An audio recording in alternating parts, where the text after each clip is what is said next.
to another edition of Ask Michael Eline. This is where I teach people the law in an unorthodox manner by using examples that we see in the news, case law briefs, but it's all about exposing the Leviathan and its instrumentalities and taking back your rights. Know the law and mean to keep it well. Come here to learn from an expert to know your right. Make sure to like and subscribe. Make sure to save, because we never know when the thought police are going to take down this channel. News. This is absolutely huge, my fellow Americans. Nez Nation. Alvin Do Nothing Bragg, who launched the indictment of President Donald Trump, who was convicted of 34 fraudulent, as they may be, felonies in fake Don Juan Merchan's courtroom not that long ago. And now there's supposed to be a sentencing coming up on the 18th of September. Wow, I have a video, an undercover video. Nicholas Biase, who is the chief public affairs officer at the U.S. Department of Justice, that is the DOJ in the Southern District of New York, just admitted in an undercover video that you have to see everything that we've already known. I give full credit to Mug Club Steven Crowder for posting this. Watch this and then come on back. I got so much more to tell you. Those felonies did nothing to stop Trump from running. No, in fact, they made him more relevant. Did that backfire? Sure did. And that was that Alvin Bragg's choice to do that? Or why? Because Alvin's very ambitious. What do you mean? He wants to be, something. I don't know what. A mayor. I'm not sure what he wants to be, but I know he's not happy just being the DA of New York County. So this is like before he decided to prosecute Trump. Did you know who he was? You do now. What was the point of even doing it then? To make him a convict. To make him what? A convicted felon. What if he can still run for presidency and... Yeah, but it affects his candidacy if he's a convicted felon. I was trying to count the losses. I was like, I wonder how many are against him. I think it's for lawfare. Yes. That's what I've gathered from that. That is what they call it. Did you guys just hear what the chief public affairs officer, Nicholas Biase, said undercover camera? Did you hear what he said? Have you heard of Alvin Bragg before this case? Pinning the, pursuit of Donald Trump, the pursuit of calling him a convicted felon, which I know for a fact, there's no way that Alvin Do Nothing Bragg initiated all of this, launched all of this on his own accord, not even close. There is no doubt in my mind, Kamala, Biden, Obama, Clinton, Schiff, Pelosi, Schumer, all of the Hippocrats, the entire cabal coalition was behind this. They gave him the green light. Fake Don Juan Merchan.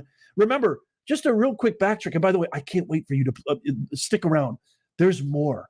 I'm going to play for you this insane confession of Nicholas Biase of how they essentially played sandbox kindergarten, wielding their wand, doing whatever they will with the most important criminal justice system in the American government. I can't wait for you to play this, but really hear what he said about how he wants to make a name for himself. He's ambitious. Remember, this case was dismissed by Alvin Bragg months ago, years ago. It only became and escalated and elevated to a felon after Donald Trump decided to run, after Donald Trump's numbers were showing. Remember how they waited, which, I mean, there's so much other stuff that has come out.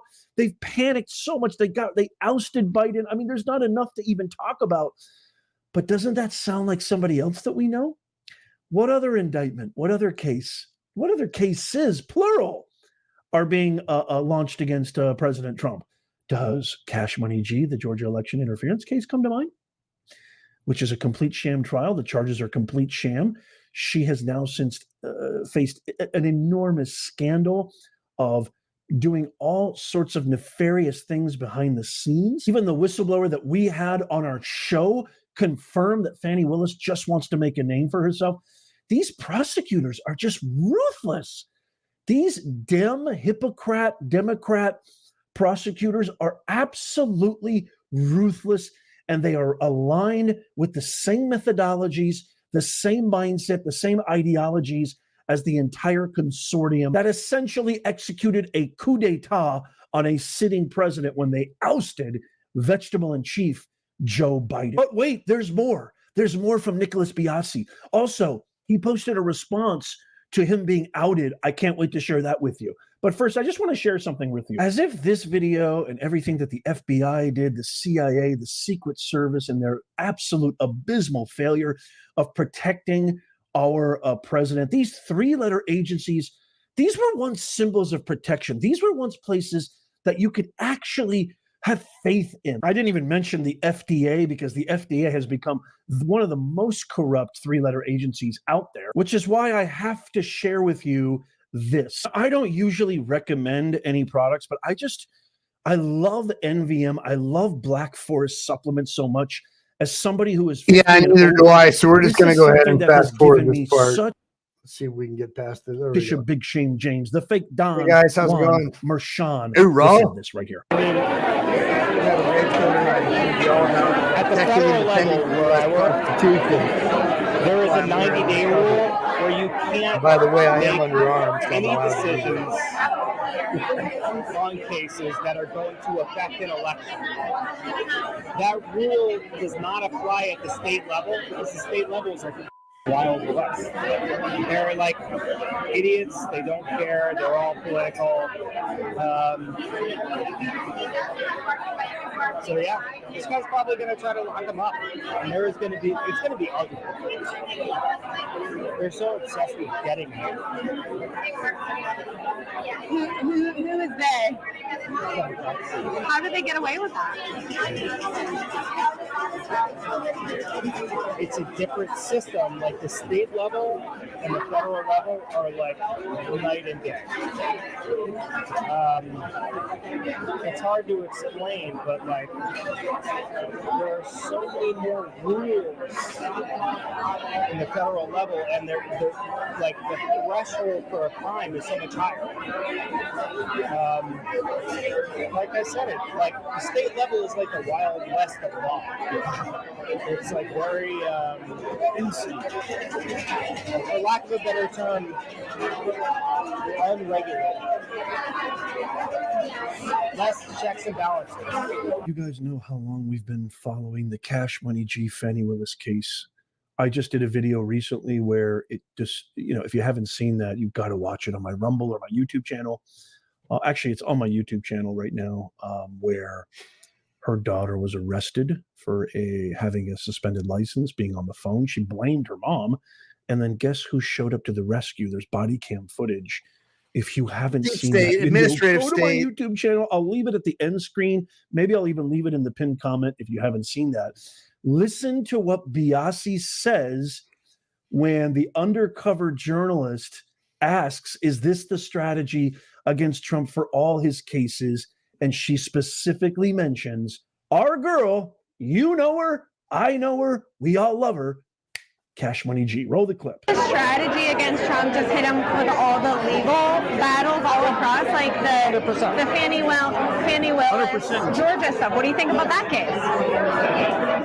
It's a travesty of justice. Wow. To put it mildly, it's a mockery of justice. She is a joke. Like her and her boyfriend, she was seeing, the whole thing is still seeing him. Light under oath. They're just out to get him. And Michael Cohen is their star witness who we prosecuted. Okay. You know who he is? That guy's psycho. He sure is. Method dude. He's a freaking lunatic. What with you? He's like, he's got this thick New York accent. Yep. He's like, is this Nicholas Biase, the chief of public affairs? And I'm like, yeah, it's me. I was like, this is Michael Cohen. Why won't you guys, vacate my conviction. Hey, BZ, good seeing you. Thanks for the membership, brother. I'm not authorized to Have a good show tonight, guys. or defendants, which I thought was a pretty good answer, not knowing who was calling. And he was like, well, who can he speak to? And I was like, the media. And he goes, I have one of the biggest podcasts in the U.S. Hey, Bruce. Good But I seeing kind you, of didn't bud. believe him. Yeah. And I was like, well, you're still a defendant, and that precludes me from talking to you. I've known Alvin for 15 years. Like, how well do you know him? I used to work with him for 10 years. You guys have dinner together? We're- Hang out? No, we weren't best friends. Okay. But I mean, like, my Government employees don't work. They're employees. They're parasites off the taxpayers. Okay. Remember that statement. see him, we're like, I mean, we know each other really well, but like, do I respect what he's doing? No. Is he a nice guy? What about like the other people you work with? Do they know it's all a political perversion? Yeah. Of course. Oh, Trump stuff? Yeah. Well, we deferred on all this stuff. What do you mean? We investigated and, decided that, for one thing, there is precedent that you can't indict a sitting president. You cannot. You cannot. Okay. There's an Office of Legal Affairs rule that you cannot indict a sitting president. It's just too disruptive to the country. So, Retrieve duty. So Crowder posted this on X where Biase responded to the video that came out, the undercover video. And he said, I was recently made aware of a video where I regretfully made some statements in a private and social setting that don't reflect my views about two local and state prosecutions. I said these things in an effort to please and impress someone I just met who was secretly filming me. I'm deeply sorry to the local and state law enforcement officials working on these matters who deserve more respect than I showed them. I should have. I'm deeply sorry for being honest with a chick because I think I'm going to get laid about what I really do, which is basically to destroy my political opponents and trample the Constitution using George Soros appointed prosecutors to trump up bullshit charges to try to keep our political opponent from running against us. That's basically what's going on.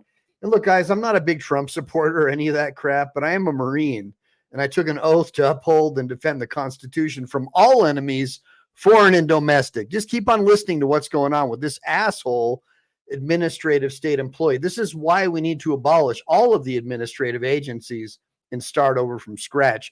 Give me a bunch of ones if you agree. Known better. Nice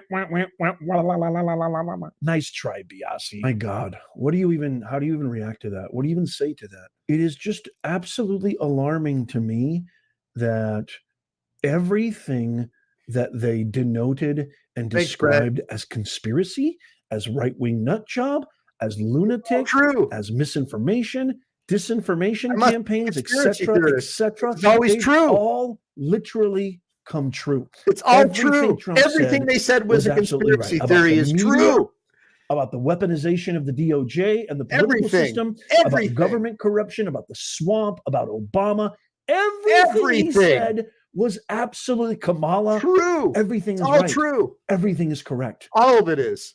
About, remember, the FBI said Trump wasn't even shot. Remember, Director Wray said, oh, I don't even know if he was really shot. It might have been a fragment. The Secret Service still hasn't held anybody accountable. It's been almost 2 months since they tried to assassinate the president on July 13, a day that will forever live in infamy, a day I will never forget. I hope you don't either. That's all we have. There's still zero accountability. We still know nothing about what's going on. Nobody's been arrested. Nobody's been investigated. Nobody's been let go. Like, what is going on here? Now there's supposed to be a sentencing on September 18th. I am going to go out and make an audacious, bold prediction right now. They are going to sentence Donald Trump, and fake Don Juan Merchan is going to sentence him to prison time, and that is going to seal the deal for President Trump to absolutely decimate Kamala Harris in the election. If they actually people are Nazis, guys. Prison time, Nazis. It's lights out, game over. See ya. Wouldn't want to be ya. It's all over. Wouldn't want to be It's all over. But I want to hear from you. Let me know. Watch this. Share this. By the way, also let me know if you can even see this. Just say I'm here in the comments. Oh, before trust you me, leave we're your going to let comment him on what see you it. think. Tonight's Just say, going hey, to be I'm about here. letting people be seen. Because I who need the to know, they algorithm might delete blocks. this video. There's a really good chance they're going to delete this video. So let me know in the comments that you can at least see this and hear this, and then you know what you need to do. You need to tap the thumbs up, not for me, because it's good for the algorithm. It sends it out to more people. The more people who are informed, the better decisions they make for you, me, the entire country. Then I need you to share this with everybody you know. Share this video wide and far. All right, you guys kind of got the idea. Make sure to like and subscribe. Make sure to save, because you never know when the thought police are going to take down this channel. So, guys, we're filming in vertical tonight. I promised Ralph Riley I would cover a topic for him. I also promised a couple of my buddies. A lot of you guys don't know, but some of you do know I'm a judoka. Judo is my sport. My son's in judo. He's finally got his yellow, and we're working on getting him his green. And he's got an amazing, amazing sensei at Hard Knocks Kickboxing in Las Vegas, Nevada. They donate time. They donate mat space. So Judo Josh can come in and teach young judokas. And he is also a teacher, I believe, at the University of Nevada, a sensei there. And he does a lot of tournaments. And I really have a lot of respect for these guys. So a lot of you guys don't understand where I'm coming from, but I have a lot of my friends in the UFC and martial arts who are saying, Mike, you got to cover this. This is huge. You know how Ireland is flooding their country with inbred sub-Saharan Africans? They all look identical because they're inbred, because that's part of their culture, right? They don't, allegedly, from what I heard on a Joe Rogan podcast, in sub-Saharan Africa, inbreeding is normal. And that explains why when you look at them together as a family, they all seem to look identical. But the other problem is inbreeding makes you extremely violent, and it makes you look the same, and it causes a lot of problems. And so if flooding people into your country who are extremely violent, and they're all military age males, and there's no females, and there's a lot of really good looking Irish lassies laying around, and they're not covered up like in your country. So they're automatically a target, because they're taught from birth, if a woman doesn't cover herself with a hefty bag, she's a target. So guess what, guys? Guess who's going to be running to take over Ireland? Think about it. Think about Ireland, because I want to see it in the sidebar for you guys who don't know. Think about Ireland and think about the UFC.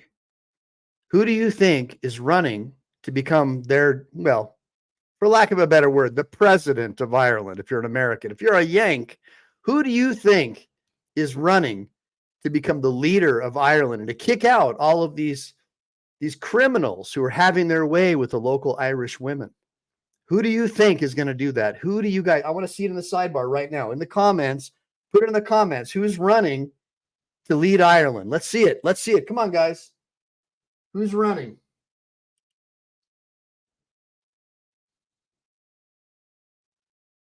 Yeah, there's a good reason why women are covered, says so IB says the lack of respect is part of the problem. There's a good reason why women are covered. Yeah, well, they're covered because they come from this religion that teaches that women are second-class citizens and they're slaves, and so they have to wear a hefty bag and get the crap beat out of them if they don't.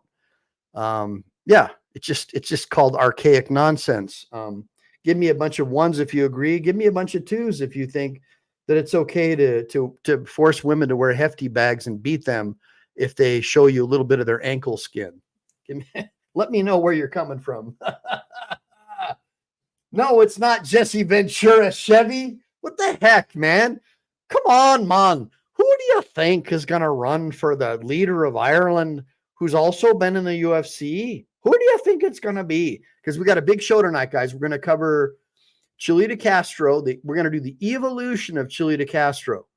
We're going to start with some of his very first videos, DeleteLawz, Chille DeleteLawz. And then we're going to get into some of the really cool stuff, the more modern stuff. And we're probably not going to have enough time, guys, because it goes back over 2 years. And most of his videos are over an hour. So I'm going to do my best to cover Chile.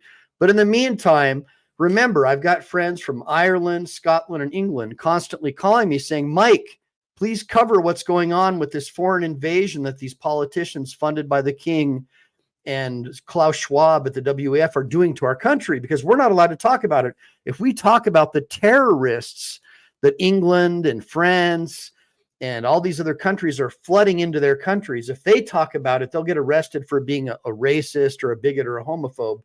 But if I talk about it, we still have some free speech left in California and in the United States. So if I talk about it, they're happy. So the first thing that I wanted to share with you, after burning up a little bit of time to show you how dastardly government employees are. We just saw a government employee admit that all the people who went after our former president are political operatives, and they're just trying to destroy him for political gain, and that they were unjust and the convictions are unjust. The guy admitted that just now. A government employee, a Democrat, just admitted that. A cabinet level official admitted that it's all a scam, and it was all caught on camera because he wanted to get some action. He thought this chick was a lefty, so he spilled his beans to her. And that's how the CIA and the FBI and other spies get their data too. You know, that's why Project Veritas always use gay guys, because, you know, to get Democrats to spill their beans, you know, unfortunately, I guess they're not into women, so you got to be a gay guy. But either way, Project Veritas was able to get them to spill their beans. And what happened to Project Veritas? Of course, the deep state came after them. So just to give you an idea of the difference between the two political parties, right? In this case, the guy obviously is straight, spills his beans. She gets what he wants from him, and there you go. But the rest of the show is going to be about Chile de Castro. Once I get through, who is this Irishman who's going to be taking over Ireland soon? Who's going to tell me who it is? Who hasn't done a Gmail or a Google search? Who hasn't done it? Okay. I, Greg B. It's going to be Conor McGregor. Conor McGregor is going to be the next leader of Ireland. That's right. That's right. Let's go ahead and listen to what's going on, guys. This is going to blow your mind. Then we'll have some more fun, but I just want you to hear about Conor. This is so amazing. It's time to show these young boys that this is man's work now. It's time to take these young boys back to school. The school of hard knocks. The school of Ireland. Ireland. That's right. This is your moment. Yes. This is our moment. Yes. This is where we introduce the world to the new Ireland. An Ireland made tough through battle. That's right. Battle. An Alpha Ireland males. made strong through sacrifice. Real men. An Ireland that makes no apologies for its success. Aye. And no excuses for its Free Enoch failures. Burke. An Ireland that strives forward against all odds. An Ireland that stands up and fights. Chucky, Allah. Always remember, we are not here to take part. We are here to take over. Our day will come. It's time to show these young boys that this is man's work now. Our day will It's come. time to take these young boys back to school. The school of hard knocks. That's right, Jimmy. The school of... That's a little Scottish for you, but you get the idea. So now the next one, because as you guys know, I do cover a lot of amazing topics. So a lot of you guys were super excited that the Hells Angels were going to come and rescue the former residents of California who moved to Colorado in Aurora and destroyed it and made it just like the scumbag cities that they fled. Now, all those people were so hopeful that some outlaw bikers were going to come and rescue them from their stupid decisions to vote for free stuff and vote for people who don't care about them. And so here's what the Hells Angels have to say about that. Everybody's talking about the Hells Angels heading to Aurora, Colorado to chase off the Venezuelan group that went in armed and were kicking people out of their homes. I'm a person, if you don't know, has dealt with both sides in different situations, hostile and positive, wearing a 1% diamond patch myself. So we're going to talk some inside Zos the baseball. Ghost. Let's get into it. Boom, Zos the Ghost, man. This guy rocks. Shout to everybody out there. I'm Sos the Ghost. I'm your host for the evening. Zos The the Hells Ghost. Angels are not going to save people Love this that guy. are not club members. Unless it was something on the spot, like something happened right in front of them, a child was getting harmed, or a woman or something like that, That's and they're right. going to step in to help them. But That's right. never were they going to gather up and ride to a certain state to fix a problem that the police have washed their hands of. The police They and washed their all hands. outlaws view themselves as functioning outside of the law. Not just saying that that you're a straight up criminal, but just that you live outside of the law of the land. You live by the bylaws of your club. This goes for all 1% outlaw motorcycle clubs. Now, the internet is such a powerful tool, both positive and negative. All of these people online, 4 clicks, did the same thing a couple years ago when Antifa took over Portland and Seattle. There was video after video after video. They were saying that the Hells Angels are coming to save the day. Some were saying that the Hells Angels actually went over there and pulled them out of there, that Antifa was cleared out of that area. Did it ever happen? No. The truth is, President Trump or the Hells Angels are not going to save you. Only you can save you. Stop waiting for heroes to show up, because Batman is not coming. And don't forget to hit that subscribe button. But seriously, there have been a lot of dark nights in this country because of cowardice. People waiting for God. Oh, I'll just put it in God's hands. And he's just looking at you like, I gave you the power and this is what you do with it? You're waiting for me? You'll be waiting a long time thinking like that. You're just gonna lay there on your ass and not do shit, but complain while everything else around you goes up in flames. Share this with a family member that you know needs to wake up. I even saw a short clip where a person said the Mongols and the Outlaws are coming to assist the Hells Angels. If you know anything about MC culture, the Mongols and the Hells Angels are bitter rivals. That is not going to happen. Oh yeah, the Mongols and the Outlaws are rivals too. It would be a great story to hear, don't get me wrong. People are waking up every day, and I hear from club members from some of these clubs. I don't want to put anybody on blast, but I'm hearing from a lot of members that they want me to continue to speak up because it's starting to reach people. So I'm going to continue to do that. They are of the opinion that I'm speaking to an audience that no one is speaking to. So I'm all in. We need to organize and come together. Stop waiting for President Trump or the Hells Angels to save you. Thousands of you live in the same town or state. If people who lived back in the day saw how timid and soft people are today, they would not believe it. Gather up people from your neighborhood and clean up your own mess. The Hells Angels rolling into your town. Like I've been telling you guys forever, form parallel systems and stop purchasing things from corporations run by Larry Fink and BlackRock. These guys are scumbags. They don't care about you. They want to force behaviors. They want your daughter to go to a public school and write down what she thinks she identifies as on a piece of paper. After you've told your daughter all her life that she is your princess and your girl, now she gets confused. She doesn't even know if she's a boy or a girl anymore. What the hell is going on, guys? What's going on with this country? Think about would be an awesome story, but you got to remember, even if they wanted to, these foreign groups, they come to this country, they get everything handed to them. In New York, they kick veterans out of hotels to house them. Where are all the military people currently serving? Why are y'all not standing together saying we will not pick up one single firearm until you put our brothers back in their beds, back where they live? Why is that not happening? Where is everybody's backbones? Where is the resistance to anything? Does anyone have any fight left in them anymore? Anybody? Are you just totally dominated and defeated? Even if the Hells Angels pull up 1,000 deep to fix that issue, an issue that I add would be fixed in a day if it was allowed to happen. As soon as they hit that Colorado border, all of a sudden, law enforcement is going to get really good at doing their job. That's why I don't like when they mix America First with Back to Blue. It's a conflict of interest. If the police are told by the higher ups to oppress you, they will. They're just going to tell you, I'm just doing my job. I'm just doing my job. The pandemic, they would tell people they had to leave their businesses and not put food on the table for their kids.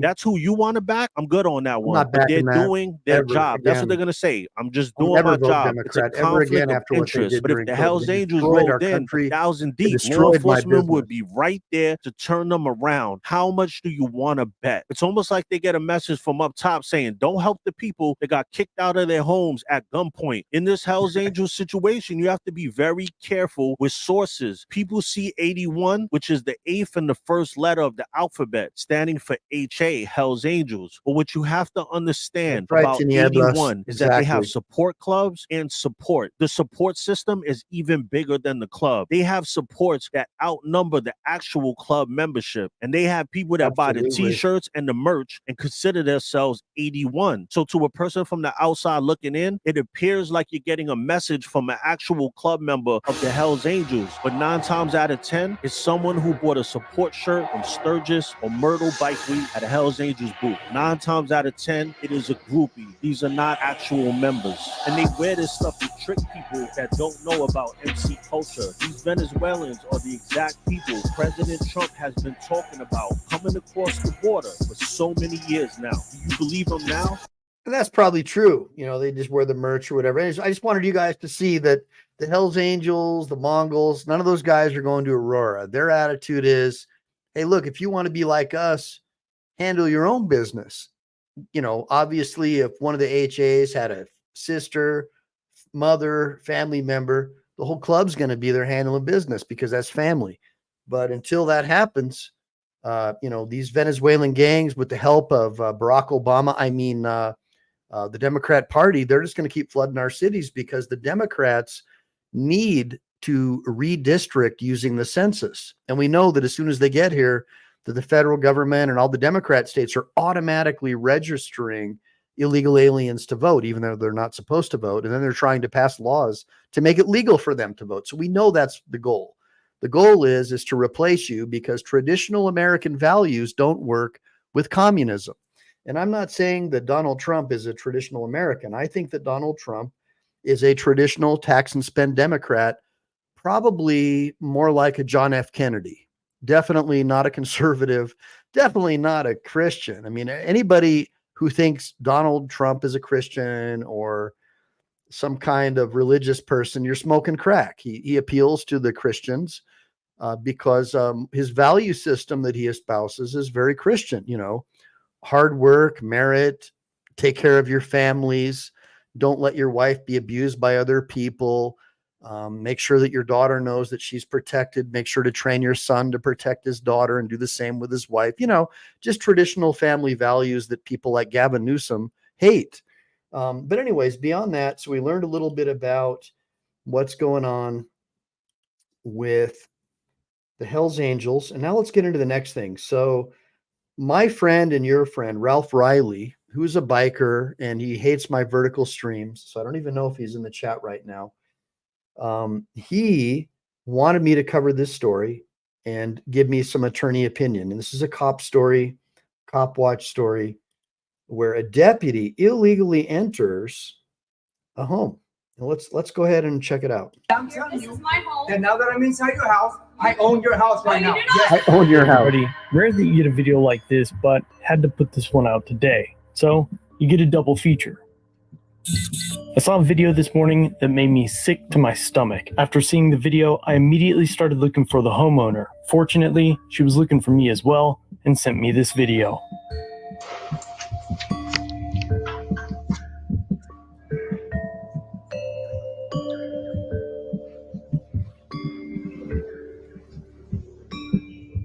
Had to get my lighting squared away, guys. Feel bad.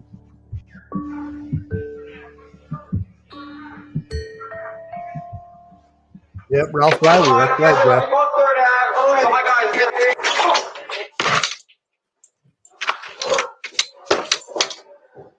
You can. Okay, then back the f I'm out not of my gonna house. back up. You do not have the right to be inside my I'm house. not I gonna will back talk up. to you outside. Just back up and talk to her outside. No. You don't have the word. No, don't talk to them. You don't You do not have Let the me tell warrant you- to be inside. I will talk to you outside. You want?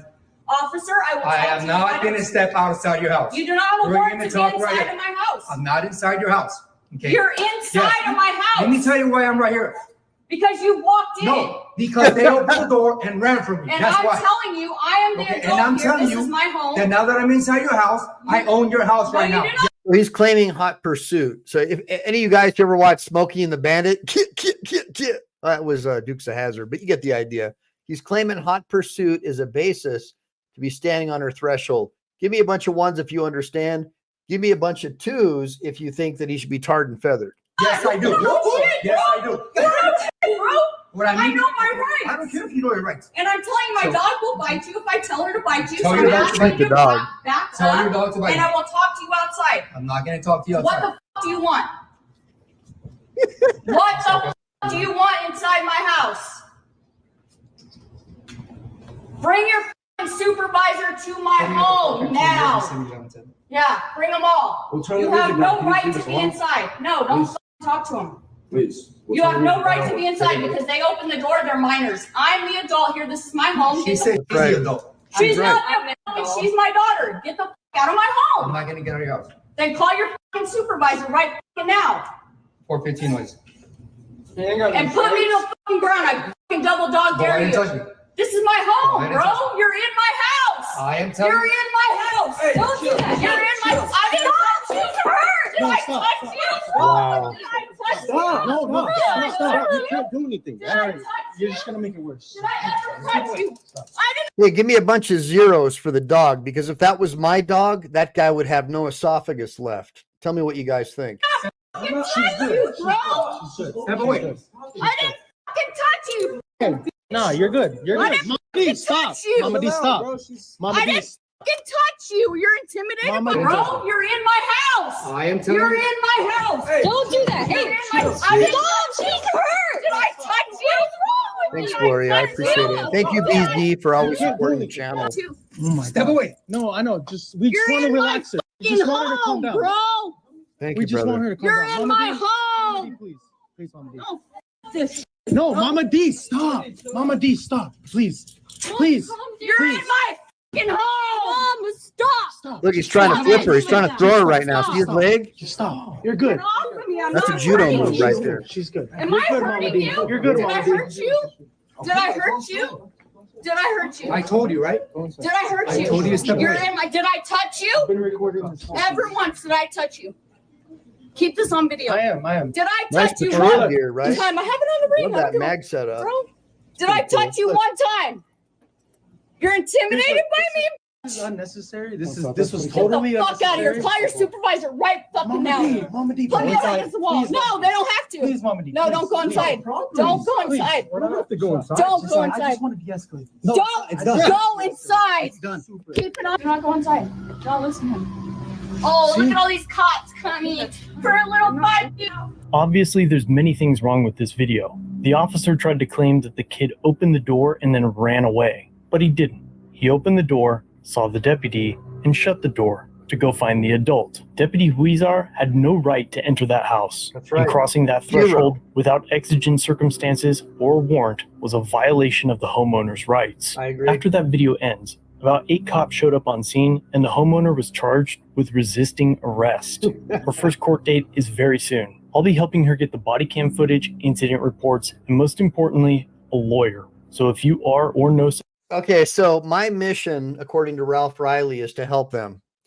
So this is the first time I've watched the video because I just got this text message like a couple of minutes before I started the show. So number one, I don't know what state they're in. Okay, if they're in Texas or California, obviously I'm going to do my best to offer whatever kind of assistance that I can. But if they're in another state, I need to know if there are any patriotic attorneys who haven't been brainwashed by the administrative state and who actually believe in the Constitution. If you're one of those kind of guys, please reach out to me and let's find a way. I'll do a GoFundMe for you or whatever I have to do. I've got a good following now between me and Chille over at DeleteLawz. I'm pretty sure we could raise some money if you're in another state to help this person. My goal is, as always, is to get a hold of the filing deputy to make sure they realize, like Alvin Bragg in the video we saw earlier, you're not going to get promoted. You're not going to get promoted if you keep prosecuting innocent people based on this DEI, ESG bullshit that the Klaus Schwab and California is pushing. Most people don't support that crap. And now that you have Twitter and X coming out with free speech, you're starting to see that, right? That the narrative that's been put out by PMS, NBC, and CNN is bullshit. The vast majority of Americans will never support this kind of garbage. So if you're one of those lawyers who's not brainwashed, reach out to me because I will help you raise money to defend this woman, assuming she's not in my city or state. somebody who is an attorney that wants to handle both of these cases, the criminal and the civil side, reach out by using my email address listed below. A link to the agency and the homeowner's YouTube channel can also be found in the description. All right. And so I put the link, I think I put the link in my video. So that was for Ralph Riley, and it was for the rest of the free people of America, of course. So that was what that was all about. Let me go ahead and knock that out. I want to make sure that I've got everything knocked out that we needed to see, guys. Give me a second. All right. So you guys got a chance to see that Conor McGregor is going to run to take over Ireland. Ireland is going to be Conor McGregor. And how many of you guys think that he won't get elected?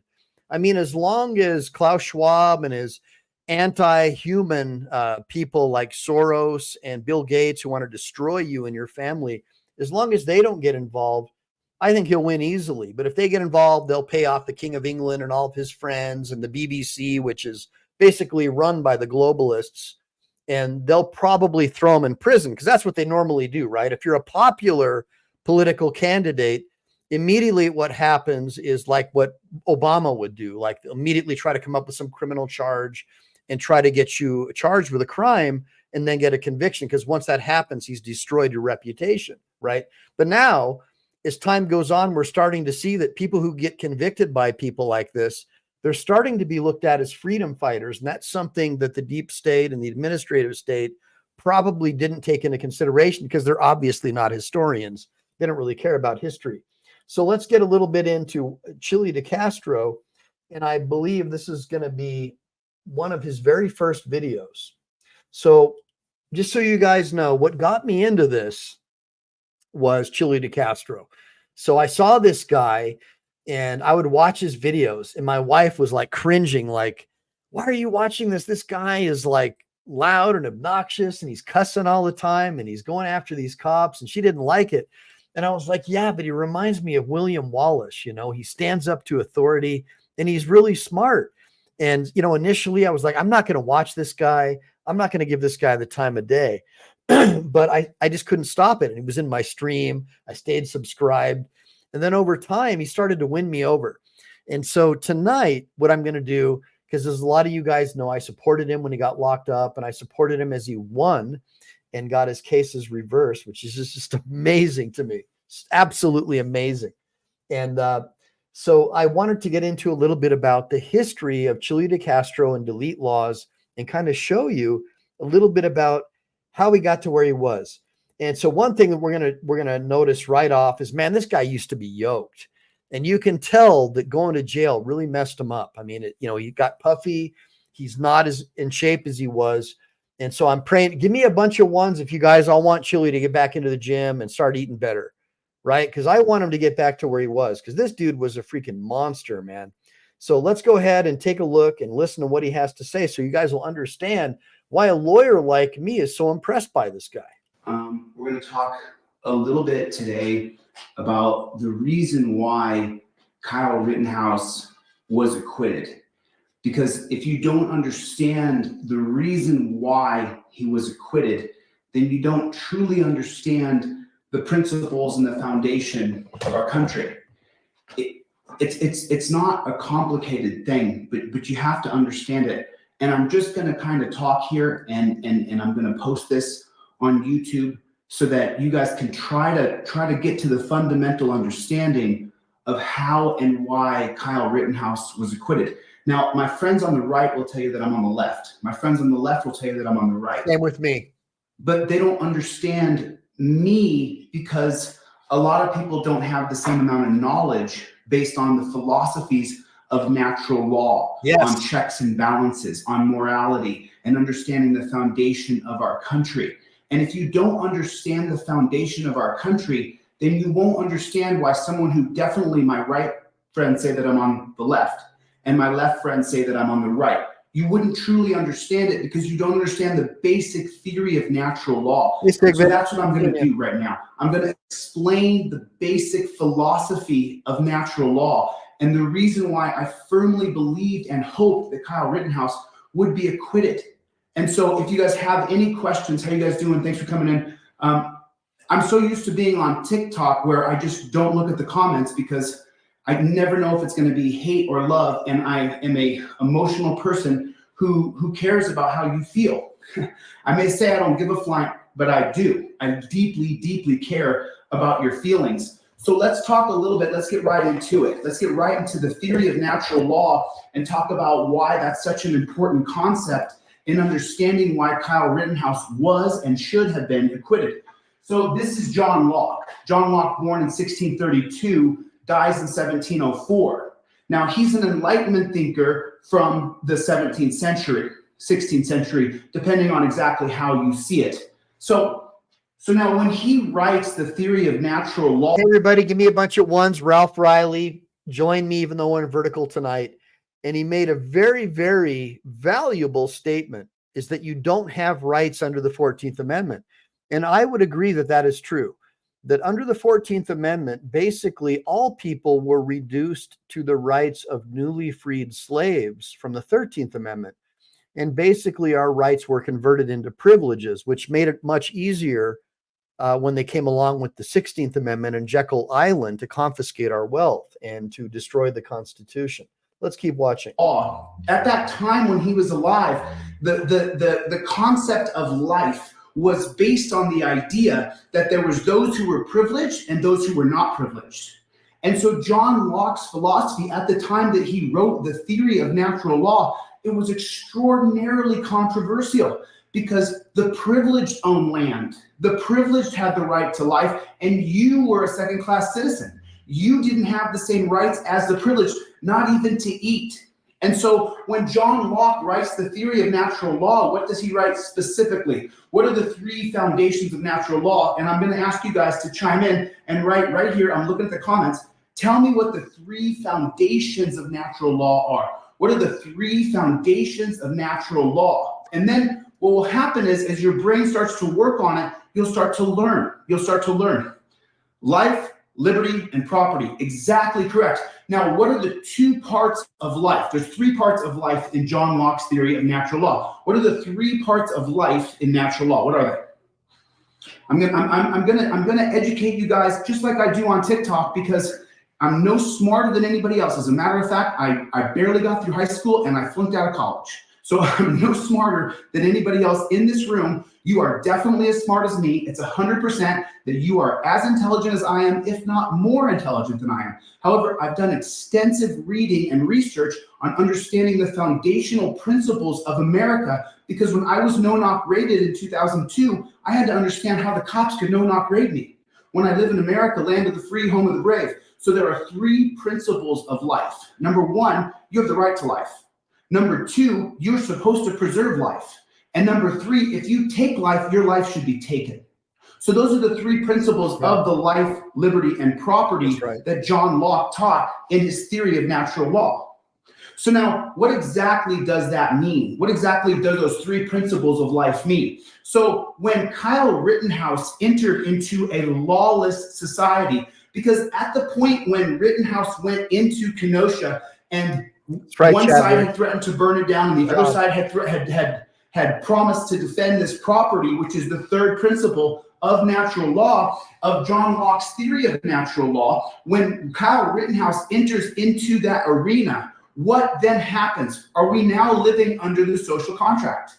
Yes or no? Type right there. Yes, we're living under the social contract, or no, we're not living under the social contract. When you enter into, so there's two different kinds of countries. There's two different kinds. Now, America is a country based on ROL, rule of law. Yeah. Now, other countries like Mexico is WROL, without rule of law. That's right. You see? So there's two different basic concepts of country, of understanding the rule of law. There is without rule of law and there's rule of law. So America is rule of law. And once you enter into a country that's based on rule of law, you then enter into the social contract. The social contract is in great detail written out by Jean-Jacques Rousseau. If you don't know the teachings of Jean-Jacques Rousseau, they now, just so you understand, Mexico, and nothing against them, because I love Mexico and I probably would end up retiring there at some point, or El Salvador. But those countries are based upon Roman civil law. They're not common law countries. Our country, we're all Englishmen basically, but our rights are further enhanced by the Bill of Rights, which makes English common law become American common law. Just so you guys understand the difference. Let's keep on going with Chille. This is pretty good. They are extensive. And so just go on and read quotes from Jean-Jacques Rousseau. And he talks about morality and the concept of the social contract. And morality. Yeah, just really quick, Chille is a genius, and it saddens me that the traffic that he gets, most of it's just like from cop watching and, you know, like him cussing at cops and all that. But this dude is a legit genius, and it just pisses me off that we have to satisfy some algorithm to get views, because this kind of stuff that he's talking about is so much more valuable, in my opinion, than watching a cop pull someone over and beat them up. Give me a bunch of ones if you agree. It is based on 3 different premises: that you will do anything for food, shelter, and warmth. So you notice how there's a series of philosophies that set up our country's foundation. Thanks, Chad. It's not one simple thing. And that's why when I began to speak in June, I started to understand that a lot of people simply just don't know this information. And I literally thought that most people knew what I did.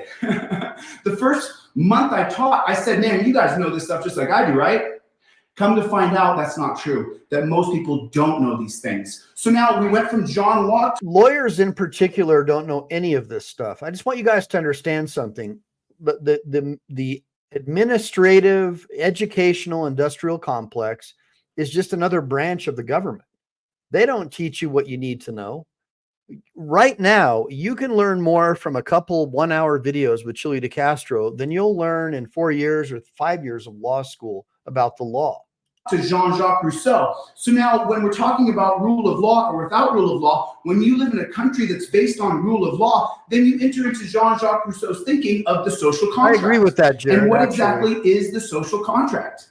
The social contract is that I will abide by these sets of laws as long as the government provides basic necessities for me of what? Of protection, of shelter, of food, and of warmth.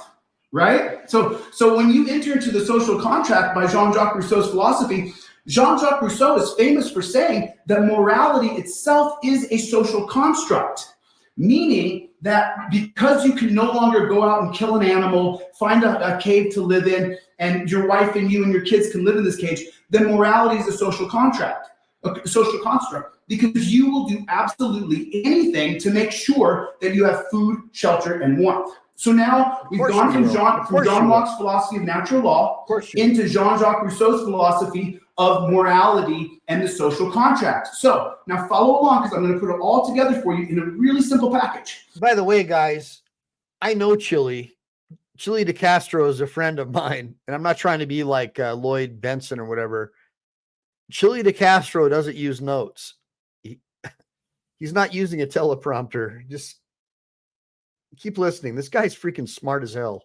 So now, when Kyle Rittenhouse enters into that scenario in Kenosha, is he living under the social contract anymore? No. And why is he not any longer living under the social contract? Because the police, the FBI, and the state is no longer providing protection for him. So a lot of people who say I'm on the left or say I'm on the right, they would say, the people on the left are saying to me, man, why would you be for Kyle Rittenhouse being acquitted? Well, because we're no longer living within the social contract. So that means morality is not real. Morality is not a thing anymore. So morality now gets checked and trumped by what? By natural law. And what is the first principle of natural law? That you have a right to live. The second, you have a right to self-preservation. So by the way, so these dudes are chasing Kyle. One guy shooting at him. Another dude's trying to hit him in the head and hits him in the head with a skateboard. And what do these Soros scumbag prosecutors say? With help from CNN and PMSNBC, they say that Kyle should have taken his beating. They literally said that on national television, that he should have taken his beating. Mind you, one of these guys was shooting at him. All right. Let's keep on listening to Chille. Now, when we leave Jean-Jacques Rousseau's concepts of the social contract, and that the government will provide basic protection, basic food, warmth, and shelter, which our government is failing us miserably, right? So when we enter into the social contract social contract. So just so you guys know, the government's job isn't to provide you with any of that stuff. It's to make sure that other people don't deprive you of your right to pursue that. And that's why the federal government has very limited powers until, judges appointed with a lot of corporate money change that. But the original idea was no standing army. We have a Navy that's designed to protect commerce, and the federal government is designed to mediate disputes between states so commerce doesn't get interrupted, because we know that a guy like Chille wants his show to be successful on YouTube, right? And I want his show to be successful across state lines.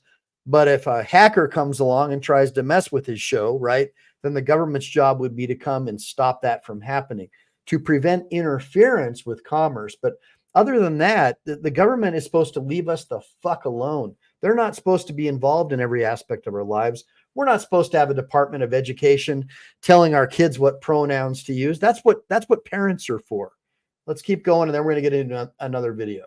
Contract is null and void. We then enter into what's called natural law.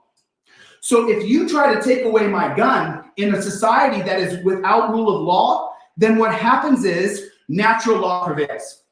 That I have a right to defend myself. That I have a right to make sure that my life will be preserved first and foremost. And a very simple example of this, just to kind of be clear so you could kind of swear it up in your head. Remember what I said, John Locke was born in 1632. He's going to die in 1704. Yep. So when he's 20 years old, 1652, America's just a thought.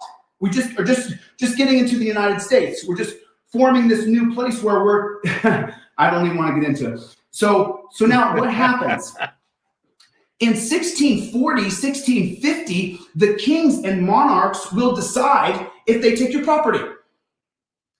They will take your property. Sounds like the Democrat Party. What happens when John Locke writes this theory of natural law, what he says is that no, every man is entitled to life, liberty, and property. And so then Jean-Jacques Rousseau, what he does is he capitalizes on the teachings of John Locke. Okay? And so what someone just said is that people are brainwashed. And so I've been teaching John Locke's theory of natural law on Facebook for the past hour. I've been sending videos to people saying, here is the concept of natural law.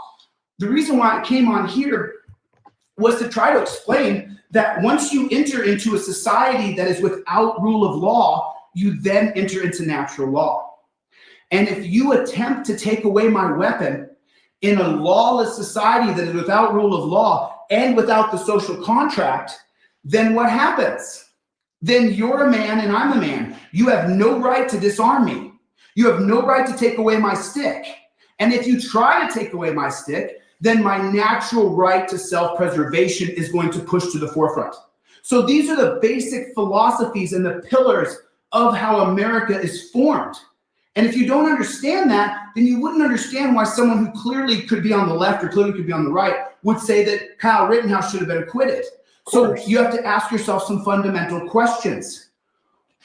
Were the police providing the social contract of which we live under? No, it's not. They were not. It's not their job. The police were not providing the social contract. It's not their meaning job. That you then go back to natural law. Do you understand? So does anybody have any questions? Because I know that sometimes I just talk a million miles an hour and sometimes people can't keep up. Guys, so does anybody have? Guys. I don't have much of a following, but will gladly share it. No, that's great. As long as you learn, that's what matters to me. I will sit and talk to one person at a time. As long as your will, police have no obligation to protect you, the courts have upheld. As a matter of fact, Filthy, I can even show you the cases where the police don't have So show me one cop watcher, one auditor. Show me any of them who actually know what the hell they're talking about. Chille has a purpose. Chille leads a purpose-driven life. And it's sad to me that he gets most of his popularity from cop watch videos, because this guy literally, in my opinion, should be a governor of a state somewhere. Both Warren versus District of Columbia in 1980-81, and then you also have Castle Rock versus Gonzalez in 2005. 2000 and yes, it is 2005. I have dyslexia and I have learning disabilities. So I told you I'm no smarter than anybody here. However, I do have a memory like a steel trap. I remember things that other people simply don't. And so what I'm trying to share with you guys, is why in the world would someone who, by the way. I agree with that. So when I was visiting Chille in jail, when he was in jail and I was getting those visitations, this guy was spitting telephone numbers to me by memory like a cell phone, and names and addresses and places. And I was just blown away. Like if I was in the Marine Corps, this guy would be like our S1 or our S4. He's one of these guys that has a photographic memory times 1,000. I mean, I'm telling you guys, if you want to have real leadership and a game changer, this is the kind of people that we need in political office, not these scumbags who want to, you know, like force all their bullshit pronouns on our kids. No, we need guys like this who say, leave parents alone. It's parents' jobs to raise kids, not Gavin Newsom and his pervert friends in San Francisco. The name of my website is DeleteLawz with a Z, and then it goes right on there and it says defining institutional racism in America on a timeline. So most of the laws in this country have been crafted against people of color. Most of the laws that are tyranny for you and I today, no matter what your skin color is, were crafted against people of color. The laws were created against people of color. Now, I don't want this to be true, but if you don't understand the basic tenets and philosophies of what America was founded upon, then you're going to just fall into this talking head syndrome where someone tells you how to believe, oh, this was racism, or they're trying to shut down protesting. Not even freaking close. You're living in a bubble where people are not teaching you anything. You're not learning anything. You have to educate yourself. I went back and forth with a friend of mine named Mary. She's a black woman who's a supporter of mine. She literally has Venmo'd me 20 or 30 bucks when I was down and everybody was calling me a racist. She said, Chille, you are not a racist. I know I'm not a racist. But she literally supported me when I was in Missouri and they were calling me a racist. And now I'm on Facebook with her and she can't understand. She's like, Chille, you teach racism on a timeline. How could you be for the acquittal of Kyle Rittenhouse? Well, it's very, very simple. It's very simple. When you enter into a society that's without rule of law, you have the natural right to defend yourself. Now, right. Okay, so guys, that was 13 minutes of a video called, hold on one second. By the way, so this was 2 years ago. This is one of the very first videos that I could find about Chille. And I would imagine he only had a few hundred subscribers at this time. I guess he had gotten deplatformed by leftist talk or TikTok or whatever, because obviously TikTok is communist Chinese, right? So they're all about the police. And if you go against any kind of police, well, that's a problem for them because that's how their politicians stay in power, is because Mao Zedong said all power emanates from the barrel of a gun. But anyways, I just made sure to go ahead really quick to like it. And I'm going to go ahead and I'm going to share this on X really quick, just so you guys can see. And I'm expecting everybody on my channel to do the same thing. And I'm going to go ahead and I'm going to bold it. If you guys want to join me over at, join me and Elon Musk over on Twitter, you're more than welcome to. Thank you, Chuck P, for the super chat. That was freaking dope, dude. I don't really get a whole lot of them, to be honest with you guys, because I didn't really do this for the money. But I'll tell you, with my wife screaming at me about spending so much time on YouTube, when I show her, at the end of the month that we generated a couple $100, it makes all the difference in the world for making it possible for me to come back. Now, one of the things I want to definitely for you guys to see is the nutritional and stress value of the work that Chille and I do. So me representing victims and people who have been severely injured, wrongful death victims, because I care about people, it has aged me dramatically. And the cortisol effect on my belly, because men in particular, when we get stressed out, our cortisol levels go up. And it's really, really hard to lose any kind of body fat. And if you have any sugar at all, your insulin receptors are just going to shut down and you're just going to start getting puffy. This, you can see based on looking at Chille, he was still young enough to where his body could fight a lot of this stuff. I just want you to see the stress and what he's gone through since starting his channel. Then we'll move it forward. And we may not finish today. We may have to continue this through the weekend. I mean, to do a Chile de Castro marathon, this is starting 2 years back, but I just want you guys to see the evolution of what's happened to him while he's out there fighting for you. Just take a look at him, man. He looks amazing back then. The guy's in shape. I think he was training with some of these UFC fighters. What was that guy's name? Shamrock. It was either Ken or Frank Shamrock. Anyways, let's go ahead and check it out. Okay. Whoa. Whoa. There we go. Okay. Now I got it. Now I got it. And this is there's normal. Okay. Origins of the Laws. Check it out, okay, guys. There we go. So I'm a lawyer, and I'm saying, listen to this non-lawyer. He knows more than lawyers. For that. I So appreciate that. There please we hear go. what I have to say. Make sure I'm not zoomed in. That zooms in and out. All right. All right. All right. All right. All right. Okay. All right. All right. All right.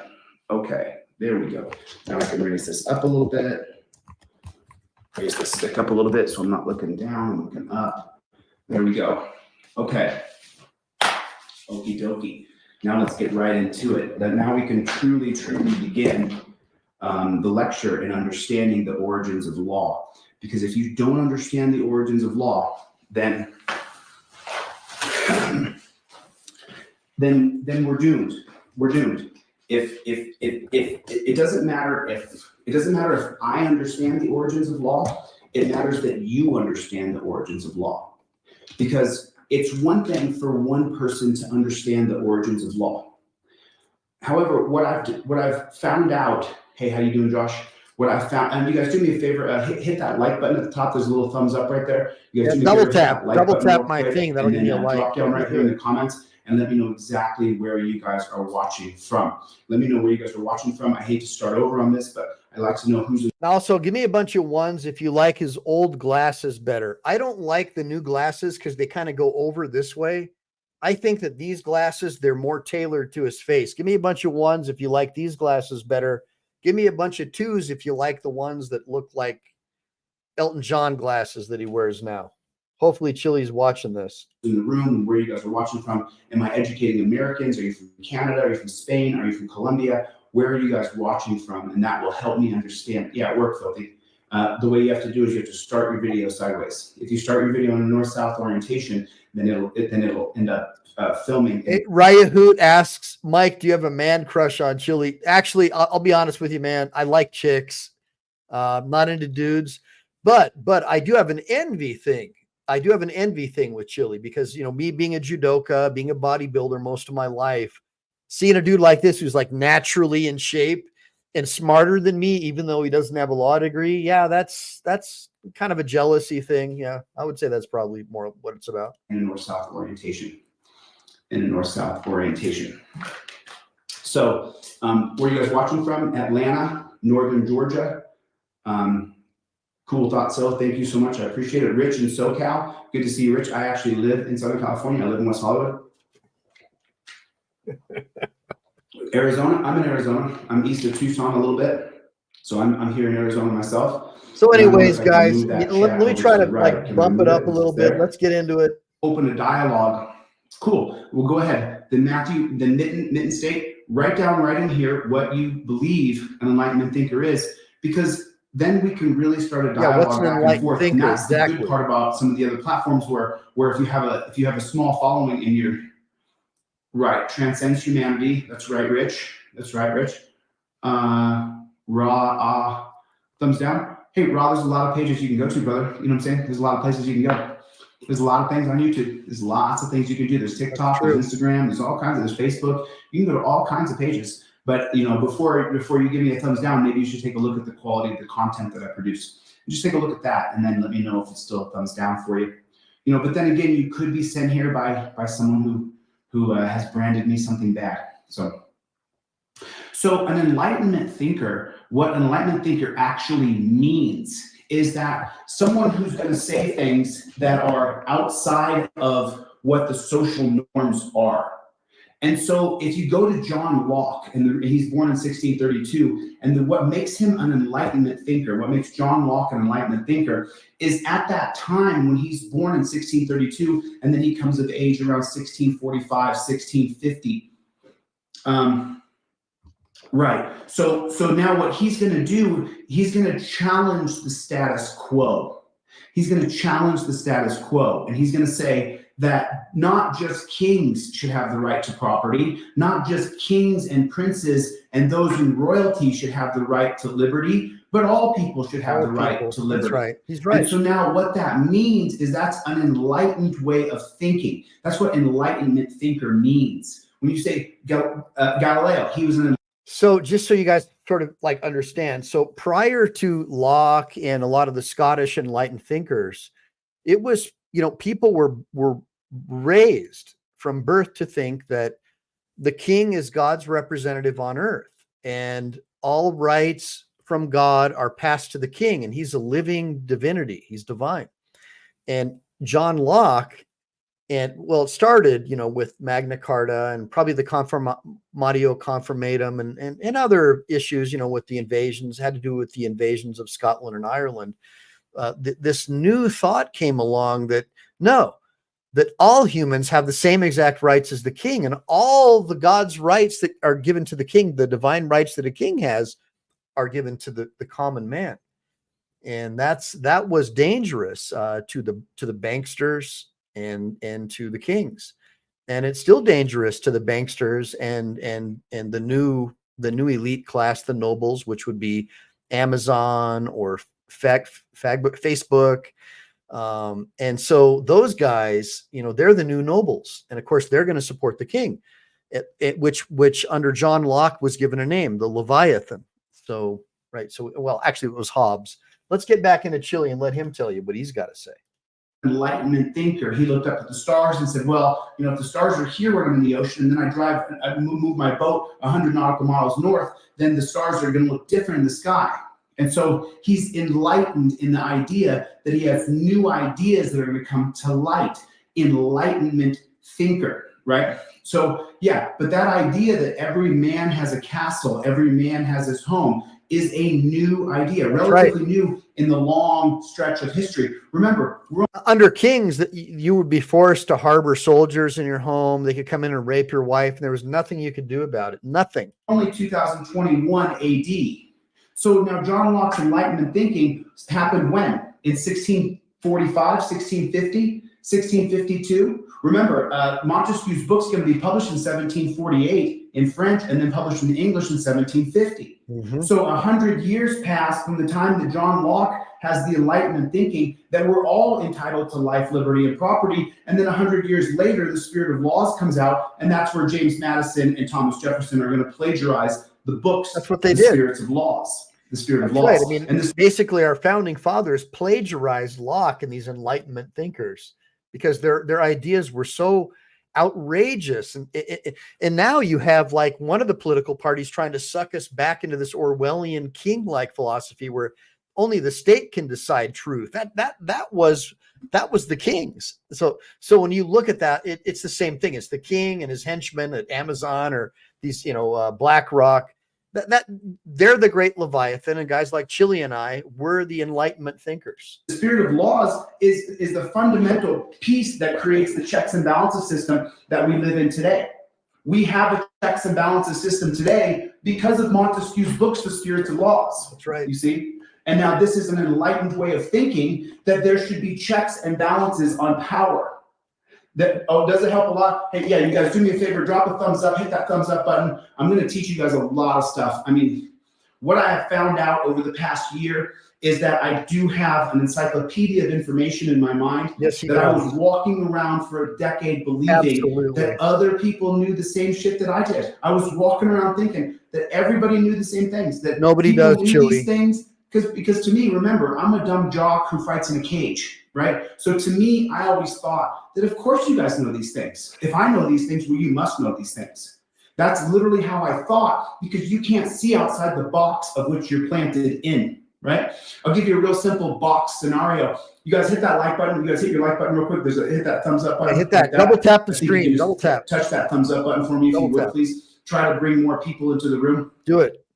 Try to bring more people into the room. Yeah. And you know, to school to be a lawyer. Yeah, I'm going to end up going to Yale. I was actually supposed to be in Yale this time period now. I was supposed to be up there checking out the campus, but unfortunately my funding was cut off by some people within BLM who branded me horrible things, which is just not true. So now when we talk about Enlightenment thinking, it's a new way to think. It's enlightened. You're going to offer ideas that are going to go against another very popular term is speaking truth to power, right? You guys have heard that before, speaking truth to power. Well, what exactly does that mean? Speaking truth to power means that these people up here who are going to be appointed, that this is all the Supreme Courts that we've had throughout the history of time. These people who are going to be appointed, what happens is these guys are speaking truth to power, but they're speaking truth to power in the monarch system where there's kings,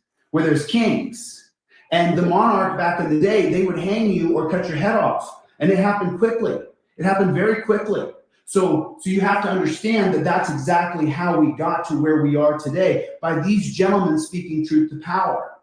Now, if you haven't read Robert Greene's The 48 Laws of Power, then it's a very good book, because it teaches you not only history, but it teaches you the fundamentals of understanding power.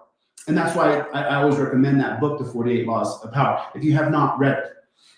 But what I wanted to talk about in depth today was the video that I made last night that's called Natural Law is Not Racist. And so why would I make a video that says natural law is not racist? And let's break down exactly what that means. What is natural law? We talked about this last night. Who's in the room? You guys drop down, let me know in the comment section who's in the room, because this is how I do the live sessions when I do them. So let me know who's in the room. Drop down where you guys are at, where you're from, so that I can kind of get a barometer for where everybody is watching. All right. So I think I've got your interest up. So, and I've got BZ hitting me up because Chevy's got something going on with this AI thing. So I gotta, being a Marine and all, one of my Marine buddies is saying, hey man, you got to go over here. So I'm going to try to pull this over real quick and see if I can make this fit. Okay, so BZ, I'm going to go ahead and share this tab really fast. And I'm going to go ahead and hold on. Let's see if I can make it go live. Because I have no idea what you're trying to get me to do, brother. But I'm going to go ahead and click live. Spoiler alert. The odds are more stacked against you than a Jenga tower in an earthquake. But hey, if you want your lucky numbers, just pick the ones that mean something to you. Like the age you were when you first realized life is a sick joke. Give them a couple minutes, and then if not, we'll get back to the Chevy. The car company that brought us the Why Bother line of vehicles. Seriously, when I see a Chevy, I can't help but wonder if it comes with a complimentary mechanic and a roadside assistance plan. What do you think? It's like they took the phrase American ingenuity and flushed it down the toilet with a side of rust. Ever notice how a Chevy has more check engine lights than the average New Year's party has confetti? Okay, and so don't get me started on their What build quality. If guys, I want a car that felt like it was held together with duct tape and hopefully he'll reach out to us and let us know what he's talking about. But in the meantime, let's get back to the show. Let me see here. So we got we did a little bit about Kyle Rittenhouse. We did a little bit about the origins of laws. And by the way, I shared the links in the description so you guys can watch these old videos. But just look at how young he looks, man. I mean, the dude is, you can tell that father time and the stress of what he's been doing is really taking its toll on him. Let's keep going. Today, I'm going to go over some things today that I haven't talked about before. As you guys know, I've been kind of MIA for a little while now. I've been just a little bit missing in action because I have been setting up to sue these people.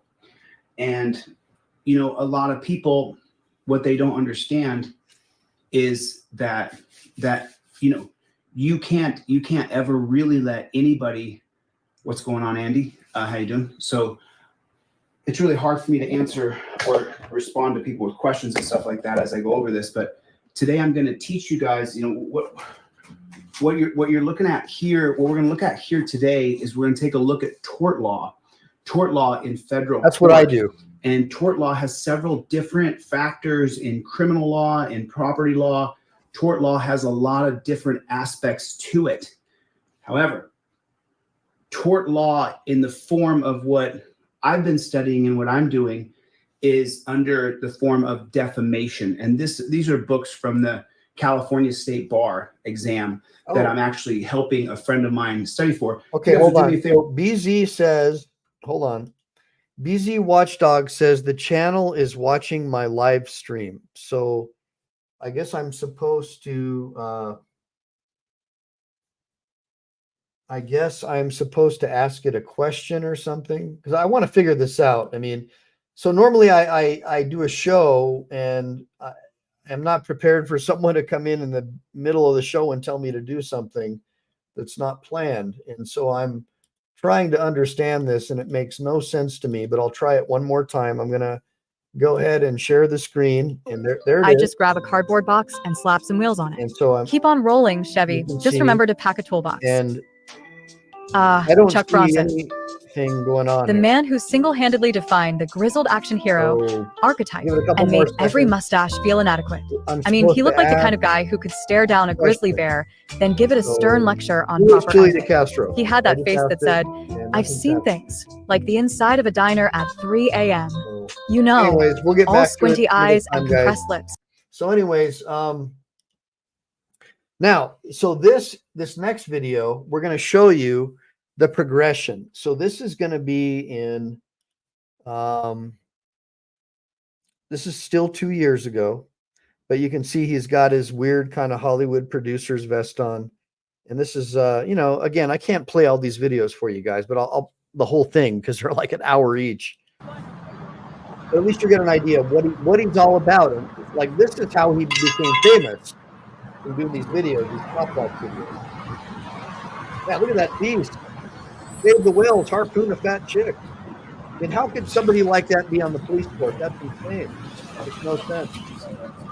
I mean, she's actually a risk to the department, because all you'd have to do is just like barely touch her with your pinky and she'd fall over and nobody'd be able to help her get back up. She's too heavy. In the Marine Corps, we called people like that diet privates.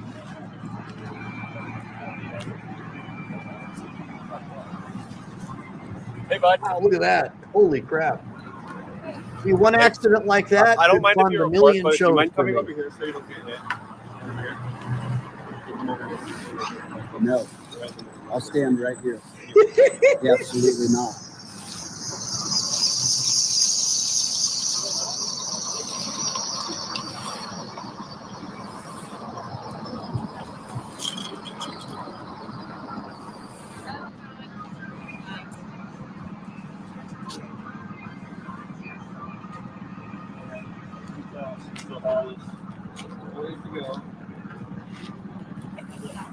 You guys have every right to be here. Wow.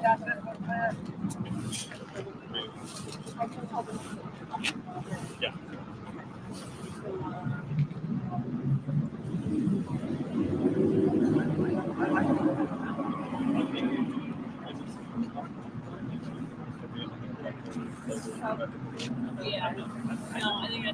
That's cool, Greg. I'm sure I'll be done by then. I'm already getting kind of fried. But what a great video. I mean, look at that wreck. Like an accident like that will be enough for me to fund 30 or 40 shows, no problem.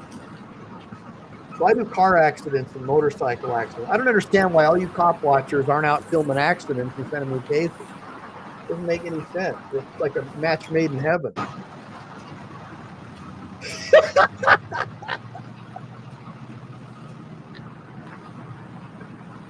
Wow.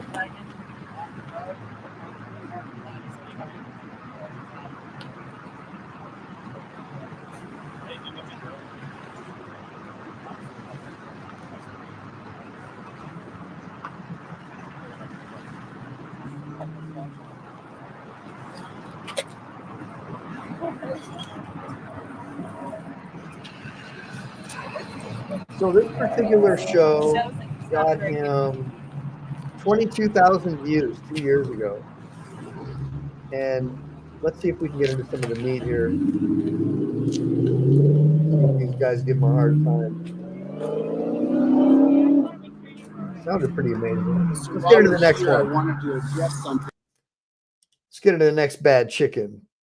So I like these educational ones better, but I'm noticing like the view count goes up as soon as you see a police car and some squad lights, right? We do. Okay, so tonight we're going to just go over some cases that you absolutely have to know if you're going to know some cases. There are some cases that because I get a lot of emails and I've got a lot of backup emails I have to create here that I've got to send out. People email me and ask me for posters and stuff, and I haven't been behind my computer much for the past few hours. I've been behind my computer doing other stuff, so I haven't jumped into it yet, but I will send off a bunch of free posters tonight after I finish this live broadcast. If you can afford one, pick one up, thanks. can't get this damn light right because this little room's set up a little bit funny. I agree, Greg. So we're going to go over cases tonight that you absolutely have to know. There are cases that you yeah. So give me a bunch of ones if you like the old school production as opposed to the new stuff with all the bells and whistles and all that stuff. I like the old school. Like the videos that I do are kind of more raw. You know, it's just me, got a green screen. I don't really do sound effects or any kind of stuff. I think it's more raw, more what people want to see. I think his old stuff is better. Give me a bunch of ones if you agree. Give me a bunch of twos if you think that too much production makes it lose its raw value. That's just my personal opinion. What really matters is what the algorithm thinks. I'm just telling you my personal thing.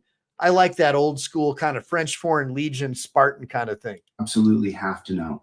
If you don't know these cases, then you don't understand the history of America and the history of the world. And this is a very brief synopsis of the cases that you absolutely have to know. There are cases that if you don't know the cases, then you don't understand the United States of America. You follow me? If you don't know these cases, then you don't know what America is about. You don't understand the foundation of America. If you don't understand how the cases formed what our country is today. And so I'm going to just skip over each one and give you guys a little bit of it. How's everybody doing? How's everybody doing? 36 people. Philly's in the house. Good to see you, Philly. Stumpin' Nubs. Because Casanova, Tony's here. How you doing, Tony?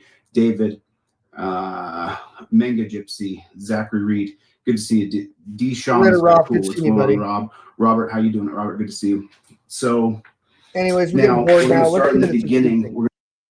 They're all biblical. It's all anyway. So there's the basic foundation, and then the third philosopher who's going to come in is Montesquieu, and Montesquieu is going to write a book called Spirit of Laws, and that book is going to be published in 1750. And this is the book that Thomas Jefferson and James Madison are going to pretty much try to copy as much as they can from it to create the checks and balances system of our government. That's right. Okay. And the checks and balances system of the Spirit of Laws of Montesquieu. So you got Locke, you got Jean-Jacques Rousseau and Montesquieu. And the checks and balances system is the idea that we have three separate branches that check and balance on each other. That's the basic idea. It doesn't work out. So now then you say, okay, well, so there's the basic structure. So when you hear Article 1, Section 2, that's just talking about the congressional branch of government, the second article, right? Article 1, Section 2. So Article 1, Article 2 is the executive, Article 3 is the judiciary or the federal branch, the Supreme Court. So now the cases that you have to know that work for this system, for this legal system to work, the system is called, it's a jurisprudence system. It's a jurisprudence system. That's the theory of law that we live on, is jurisprudence. That's a big word. Someone should drop that down in the comment. That's a big word, the jurisprudence. That's the theory of the law. And you get into all kinds of stuff from there. But the cases that you absolutely have to know, you have to understand the foundation of America. First and foremost, you have to understand that we got the Constitution and the Bill of Rights in 1776. It's going to be ratified in 1791. You have to know that. You have to know that little tidbit of information right there. And then you have to know what Marbury versus Madison is and what it did. Marbury versus Madison is, this is Marbury here. This is Marbury. And there's James Madison there, right here. So this is where Marbury sues Madison after John Adams is president. So good. And ultimately what happens is we get a Supreme Court that is. Honestly, even though we've only got a couple hundred viewers, because normally if I was showing some cop shooting at someone, I'd have 1,000 viewers. The fact that there's 130 or 160 people actually getting some enlightenment, to me, is worth all the money in the world. Please share this with people when it goes live, guys. This is some valuable stuff. Can have judicial review over any cases. That's the ultimate result of Marbury versus Madison. You have to understand Marbury versus Madison is a gigantic grab for Federalist power. You have to understand that. And now that I'm giving you the precursor of where to look, you have to begin research and you have to educate yourself. I don't want to go off on a tangent. Let me just stay on the cases. So you have to know that Marbury versus Madison is the reason why our judiciary has so much power over us. Why the legislators, Article 1 of the government, Article 1 is the congressional branch of government, the people that we elect. The power of the people is supposed to be through the congressional branch of government. Makes a lot of sense because these guys write laws and then the president signs the laws into effect. So the people that we vote in, those people should have the power. Unfortunately, the Supreme Court can veto what those people say. You see, the Supreme Court can override what these people say, and the Supreme Court says, and the Supreme Court says that they are acting in the name of our rights. But yet the Supreme Court can veto what Congress legislates. 9 unelected people that have absolutely nothing in common with you and me, who say they're working for our rights and have done nothing since the beginning of the court except for to try to diminish our rights, starting with Marbury versus Madison. You have to know that. You absolutely have to know that case. So now, also there's, I talk about Jeffrey Kaplan all the time, but watch Jeffrey Kaplan's Marbury versus Madison video. He does a 45-minute video on it. It's really good. So now right here, as you move forward, you have to know Martin versus Hunter's Lisi. You have to know this case. Good job. You have to know what happens here. What happens here is the Supreme Court takes the right over any cases that have to do with your civil liberties. So this is about property being taken from a British soldier. The fundamentals of the story of the case isn't as important as you understanding that in Martin versus Hunter's Lisi, they said that we are the arbitrators of your civil rights. We are the only people who can do cases about civil rights. We can have federal courts too, but we are the ultimate deciders, the 9 unelected personnel. We are the ultimate deciders of all cases that have to do, and this is about to do with property. And remember what I said? Everything is based on John Locke's theory of life, liberty, or property. You see? So now it's starting to, now you see how it starts to come together for you? So the Supreme Court says that John Locke's theory of natural law, that everybody has a right to life, liberty, and property, if it's a case about private property, if it's a case about private property that you have here, your freedom standards, right to have your home, then if there's going to be a case about property, we are the only people who can hear that case. Do you follow? So it all starts to come together for you so quickly. It all starts to come together for you so quickly. And so, one of the most important things you have to remember about John Locke, and you can put this into your search engine, whichever one you use, John Locke's theory was that liberty is far-reaching, that liberty, your freedom, goes miles before it's taken. He is not about you going to a dungeon, and that's the true founder of the philosophy of America is John Locke's theory of natural law. So then you have to go into Johnson versus McIntosh here. So in Johnson versus McIntosh, this is a really, really wacky case. And this is the case where this goes back to the 1453 palpable. Let me say it properly. Oh, shoot. I actually just wrote it right here. Hey, Miss Constitutional Rights. Good seeing you, ma'am. How are you? Long time no see. I'm glad you showed up. Yeah, I'm saying it right. Palpable. This case here, Johnson versus McIntosh, this goes back to the 1455 palpable. And this is where it's going to truly create the idea from Pope Nicholas that the Portugal and Spanish slave trade is perfectly viable. And so then in the palpable of 1493, I believe, 1493 is where we start to talk about it in the palpable of 1493 with Pope Nicholas.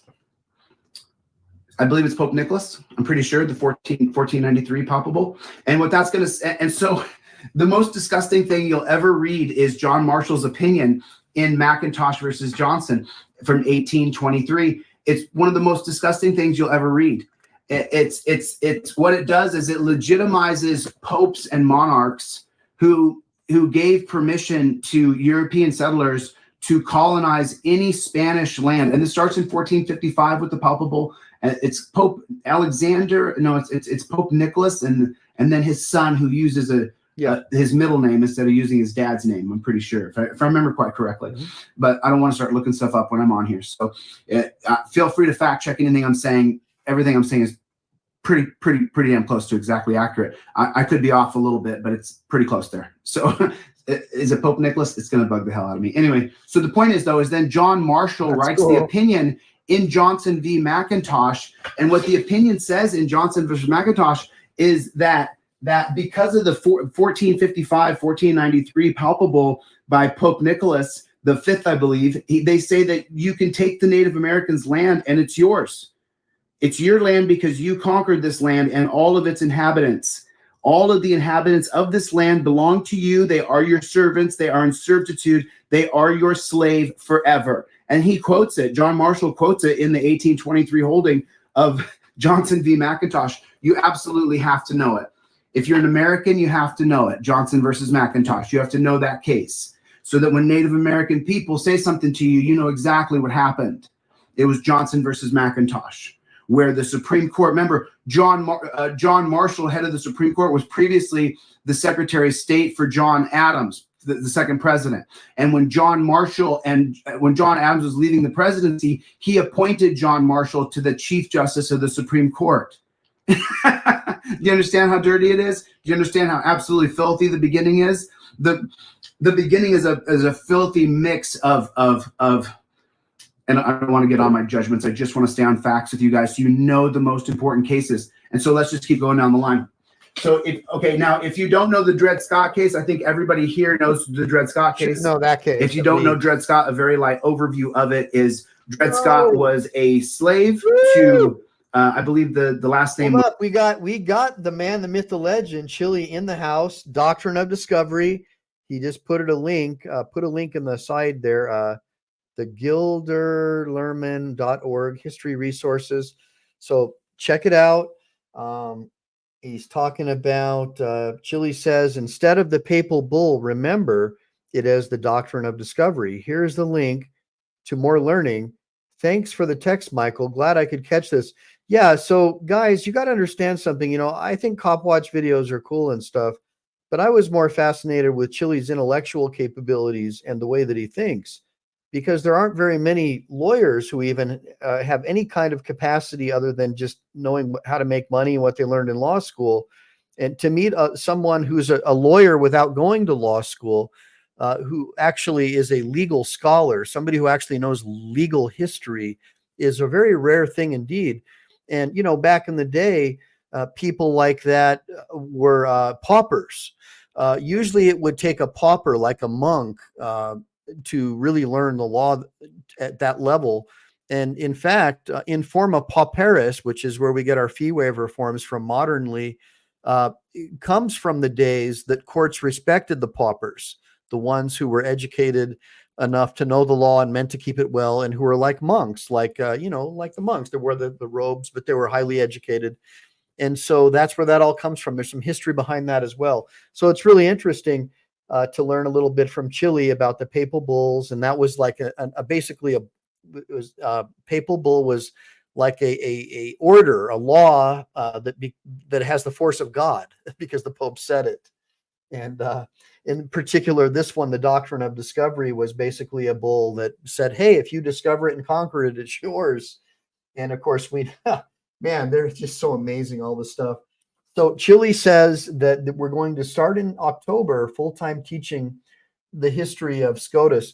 So Chille, that's where I think I could come in handy. I'd like to be the guy who teaches the black letter law. So like we could do like a course of how to teach people how to become lawyers online. And I could teach the black letter law and you could teach the legal history, because that's the missing element in law school. They don't really teach you legal history. I mean, constitutional law doesn't teach you any of this stuff, guys. I just want you guys to know that. But I'm going to keep on playing the video because that's what we're here for. And I'm glad Chille's joined us.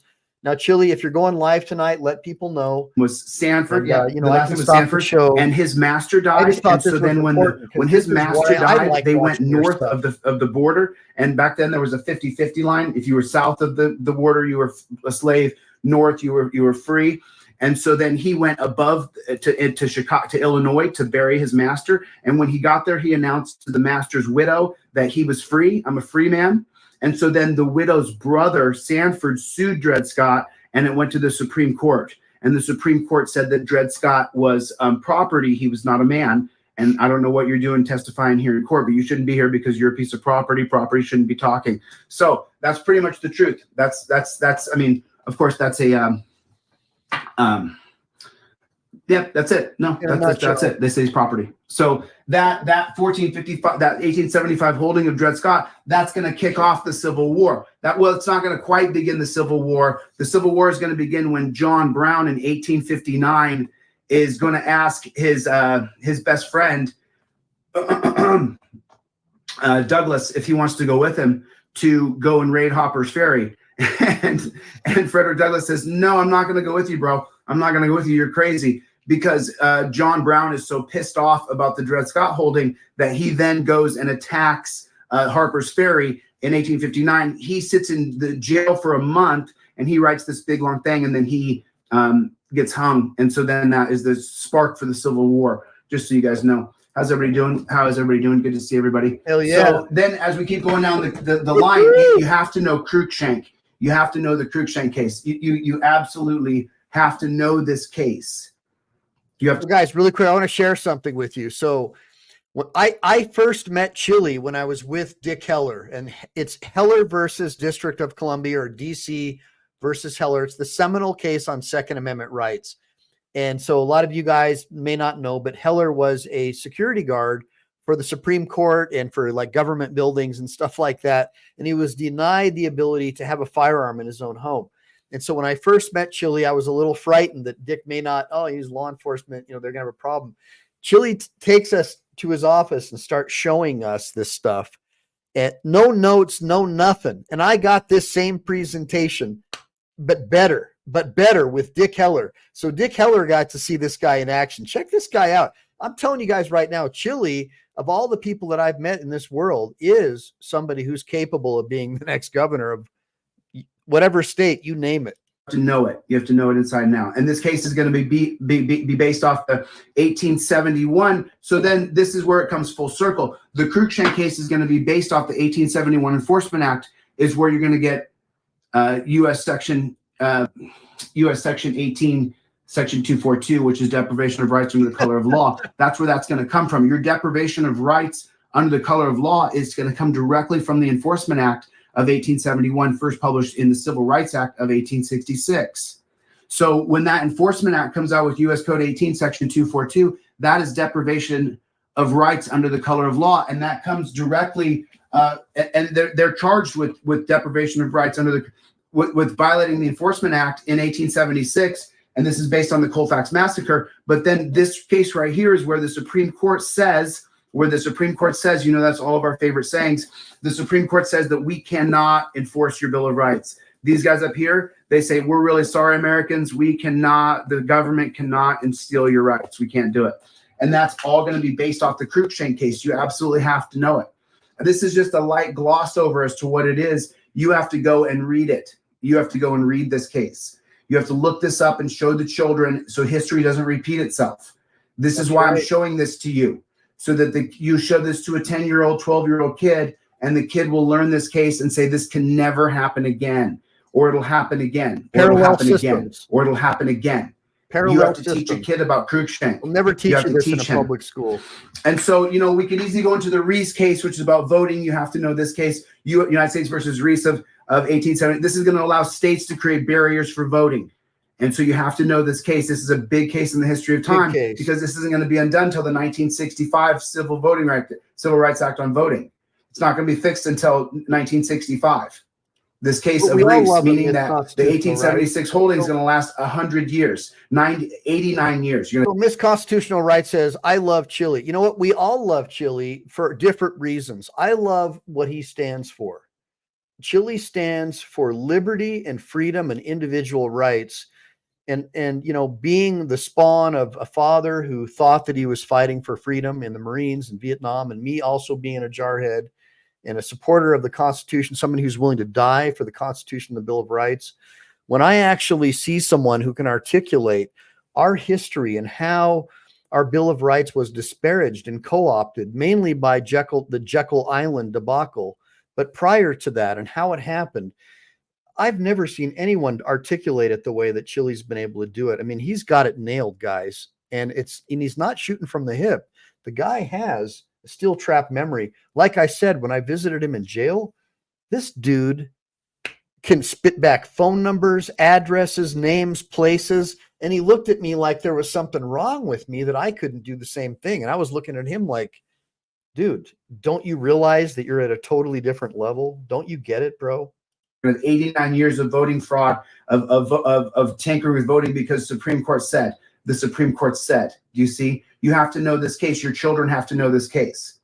You know, and then you have to know the slaughterhouse cases of 1873. The reason why it's called the slaughterhouse cases is because in Louisiana, what they did is they gave the rights to one slaughterhouse company. It was called the Louisiana Slaughterhouse Company. And then the Louisiana Slaughterhouses Association, the entire association of other people who slaughter pigs, sued them and went to the Supreme Court. And the Supreme Court said, no, it's fine. We can give monopolies to anybody we want. And it went against your 14th Amendment and your 13th Amendment. But you have to know the slaughterhouse cases. Your children should know the slaughterhouse cases. Okay. So then as we continue down the line, you have to know the 1900 case of Bad Elk, Lone Wolf, right here, of Bad Elk versus the United States. You have to know this case. And this is where Rufus Peckham is going to write the opinion that you are absolutely not allowed to resist the police. You have to know this case. This is where a police officer named John Bad Elk, who was a Native American, he shot another officer named John Killsback. That's the names. And then John Bad Elk, they went to the hospital, they went to the Supreme Court, and they held that it's not murder if the cop doesn't have a warrant. If there was no warrant for his arrest, no warrant shall issue but upon probable cause. Because John Bad Elk was correct, then John Bad Elk was not charged with murder. He was charged with a civil rights violation, a manslaughter. And so then Rufus Peckham, though, his famous words are, "You're not allowed to resist police." This is where the charge of resisting police comes from today. This is still on the books today. This is still valid case law today. You can't resist police today because of the 1900 holding of Bad Elk versus the United States. John Bad Elk, who was a Native American, being put through assimilation. They don't teach you don't know what this in law assimilation school. is. If you don't know what assimilation is, you absolutely, I'm not going to go into it here, but assimilation is a lot of things that were done to Native American people. If you don't know the term assimilation, if someone wants to pop it up there, you're welcome to do so. Well, you could Assimilation. be civilized.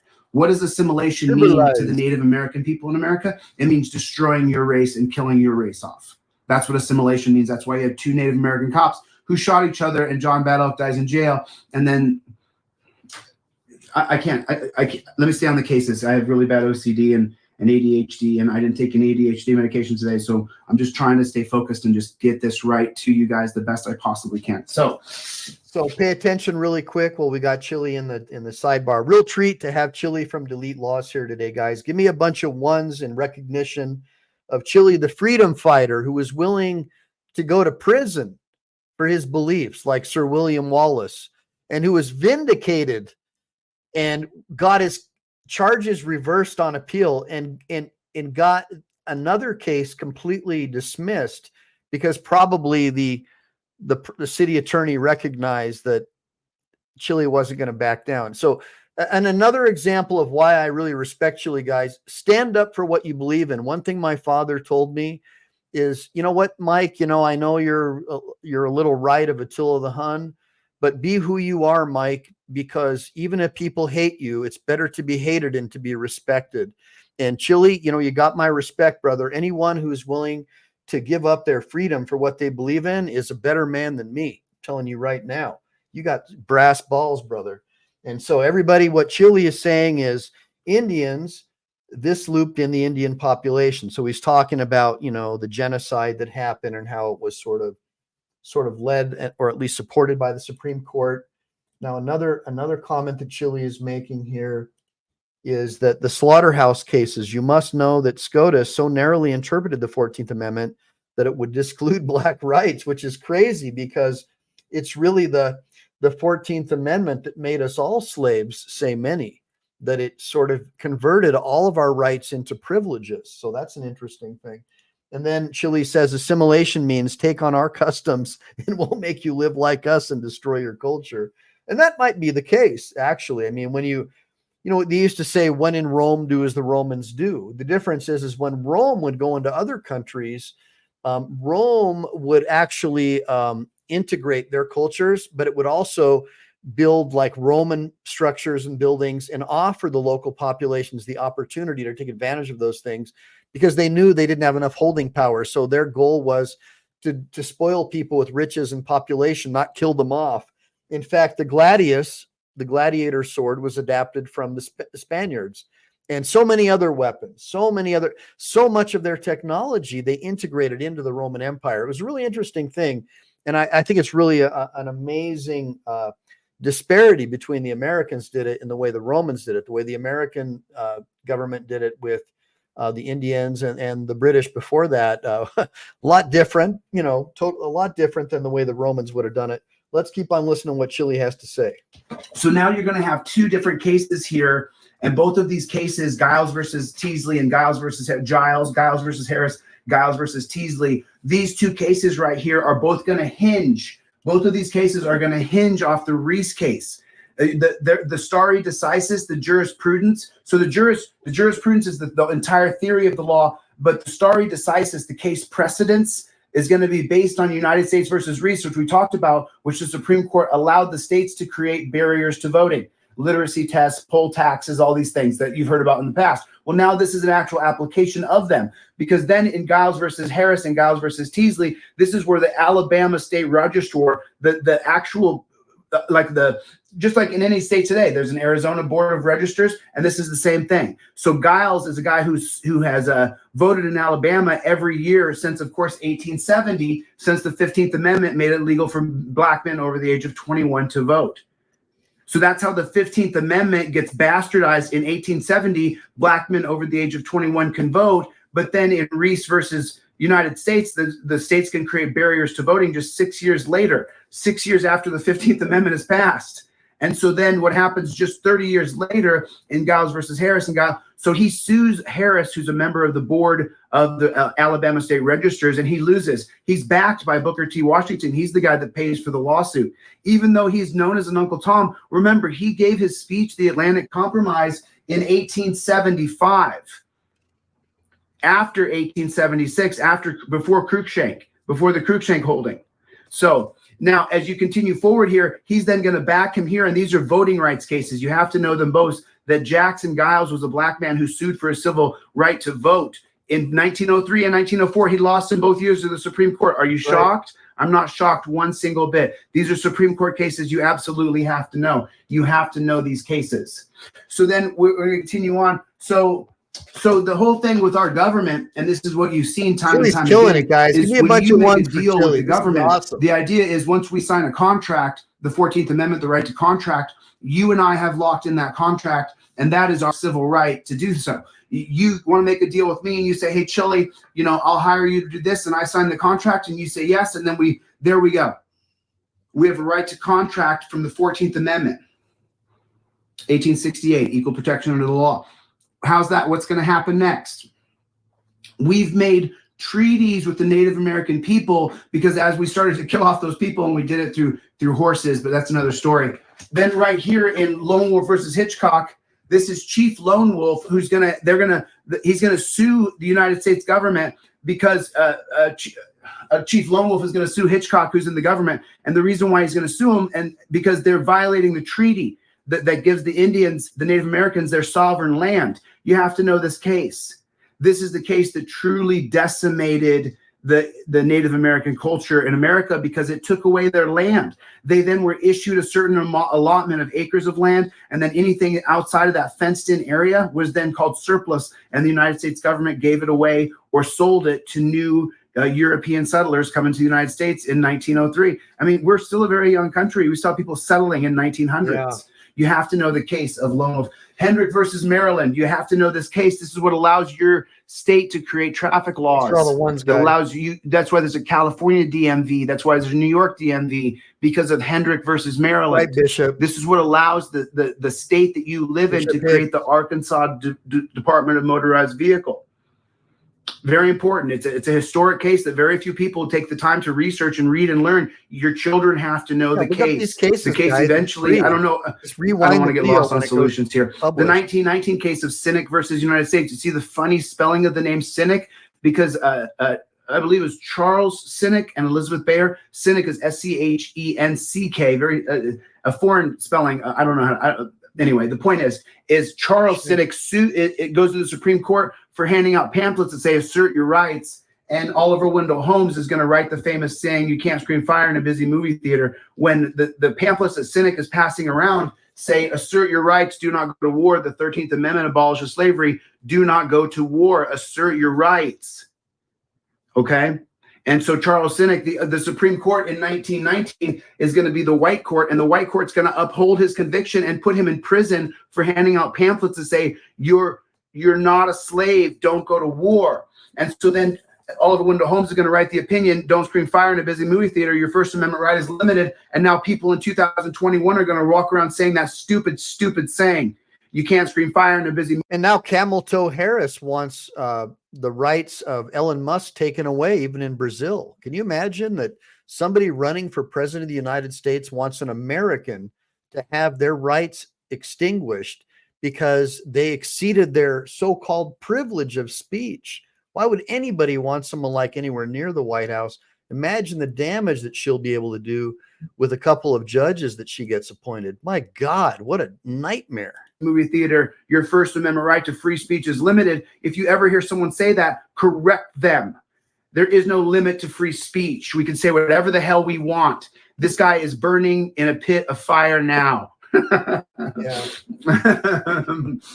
And as you guys know from my Catholic upbringing, I can get biblical on their ass when it comes to the insults of where I think that they are down in the 6600th layer of Hades, burning with their bones turned to dust before Satan, and may hell have the fury of 1,000 women scorned.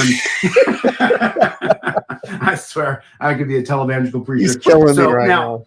As we continue down the line, you have to know the 1919 case of Cynic. You have to know it. You have to understand it. You have to understand that your First Amendment right, the idea that your rights are limited, was a fabrication of this government colluding, the branches of government colluding. The president wanted this to go down. The president wanted your First Amendment right to say, "Don't go to war." The president wanted. So let me just tell you what's going to happen, because my show is so popular now. Chille's going to blow up, and he's going to get picked up by X and everyone.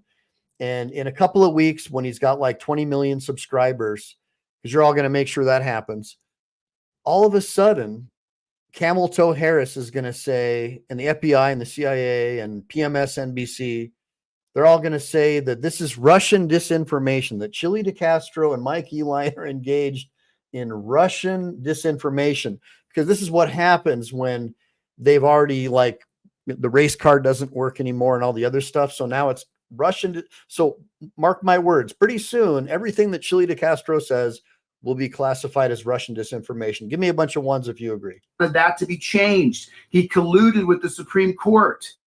The opinion of Oliver Wendell Holmes had already been written in a previous case, and the Supreme Court justice at the time, I believe it was Byron White. I think, no, it was Melvin Fuller. It was Melvin Fuller, the Fuller Court. Melvin Fuller, am I correct on this? No, I'm incorrect. It was the White Court. And White was the Supreme Court justice on a previous case, and he told Oliver Wendell Holmes, "Man, that line of 'you can't scream fire in a busy movie theater,' that is such a good line, dude. Let's save that opinion for something important, for a bigger case." Did you know that? Did you know that?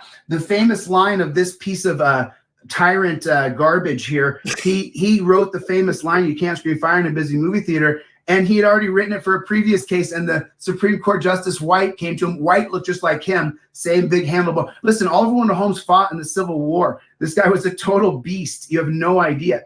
You have no idea. He was a beast. He killed a lot of people. He was a murderer. He killed tons of people. He fought in the Civil War with Lincoln.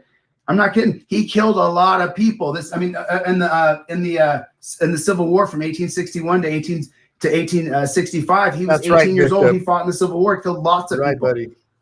Ended up becoming very powerful and getting on the Supreme Court. And then he almost every single case, almost every single Supreme Court holding that he ever wrote, for every single case this piece of garbage was on, has been reversed. Total piece of garbage. You have no idea. Just so you guys know, in the Ivy League schools, in Harvard and Yale and Princeton, because I audit all their classes. So you put a lecture out, I'll listen to it, right? they all revere Oliver Wendell Holmes. They all show some great deference to this man, Oliver Wendell. Like anybody who goes to an Ivy League school, they just look up to these guys like the Wendell Holmeses.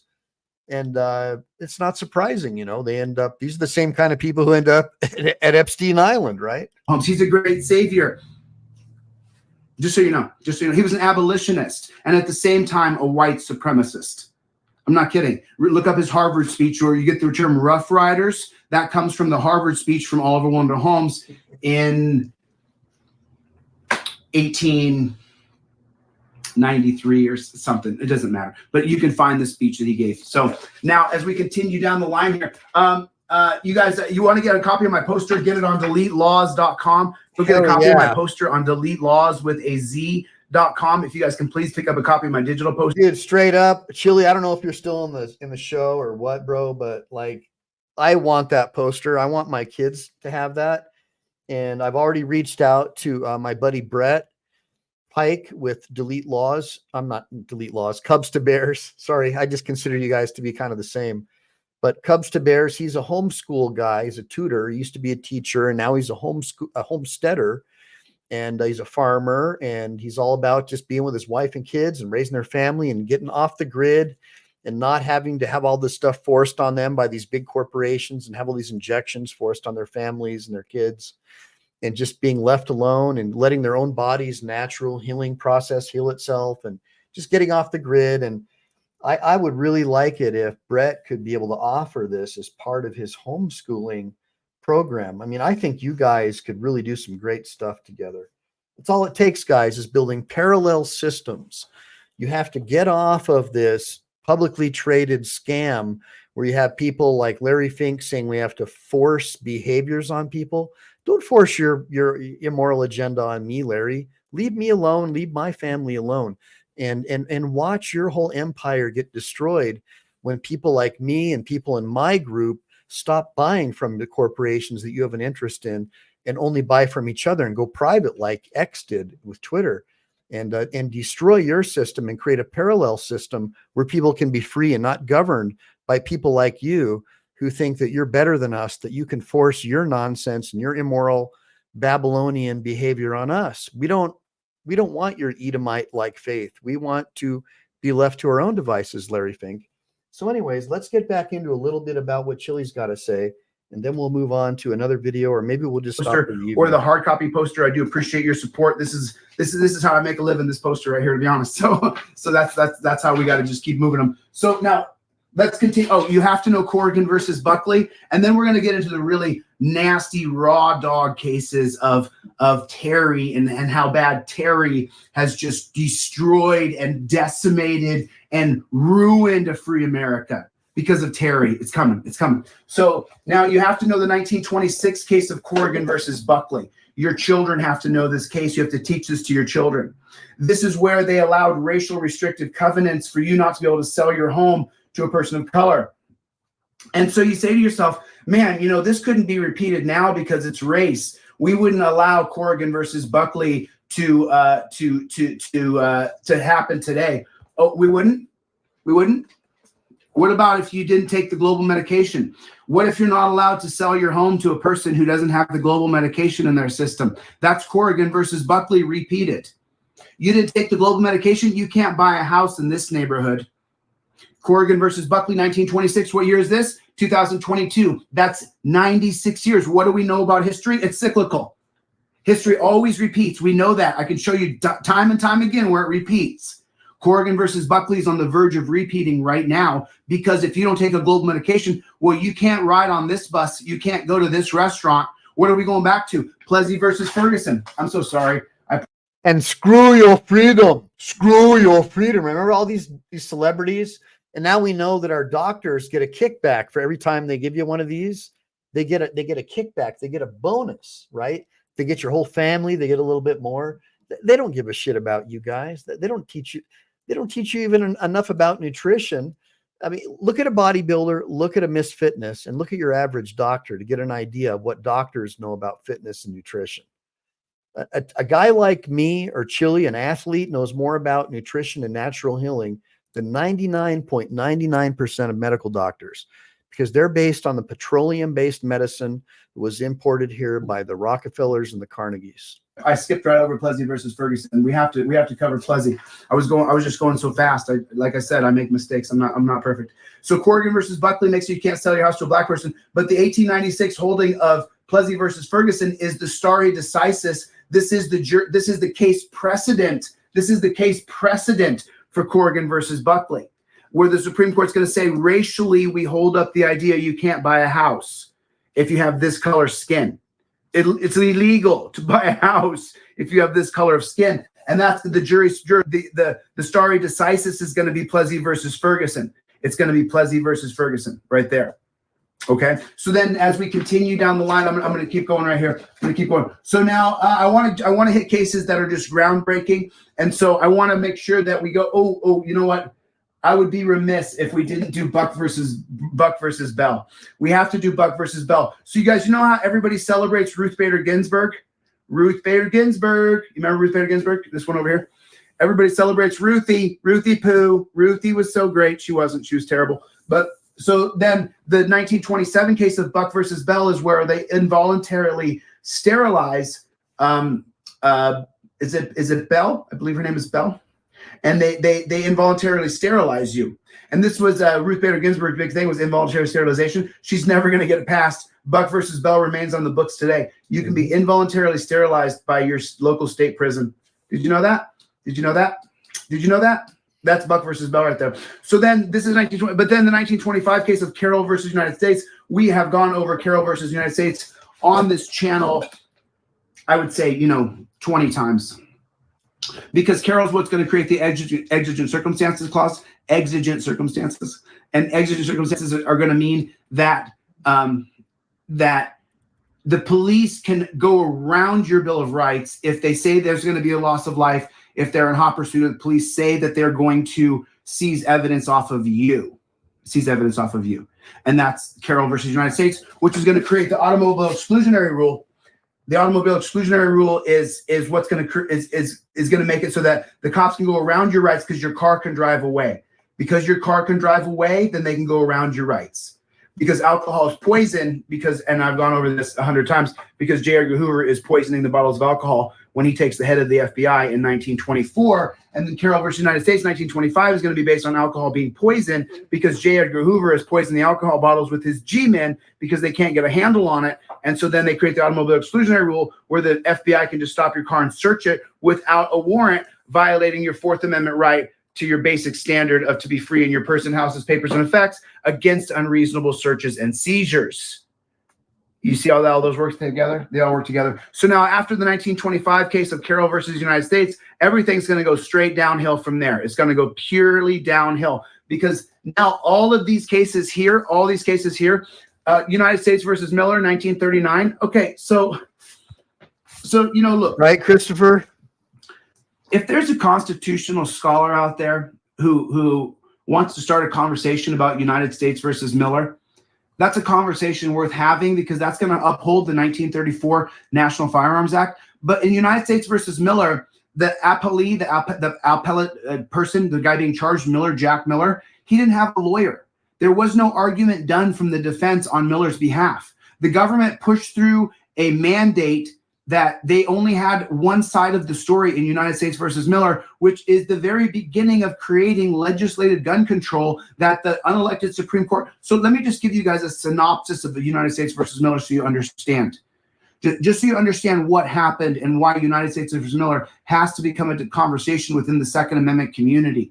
Because we didn't get representation at the Supreme Court level. So Jack Miller robs a bunch of banks and then they catch him with a sawed-off shotgun, and then the debate becomes about whether a sawed-off shotgun is part of the Second Amendment's well-regulated militia. But then on the day of court in United States versus Miller, the lawyer doesn't show up because he hasn't been paid. So this Miller has no lawyer in court at the Supreme Court, and the only side presented is the government side, which upholds the 1934 National Firearms Act. You have to understand United States versus Miller. I'm giving you little breadcrumbs here, giving you a map to look at. You have to look at, if you're a crazy gun nut and you don't know how United States versus Miller was created, you, my friend, are doing America a disservice because you have the passion and the fire to change it.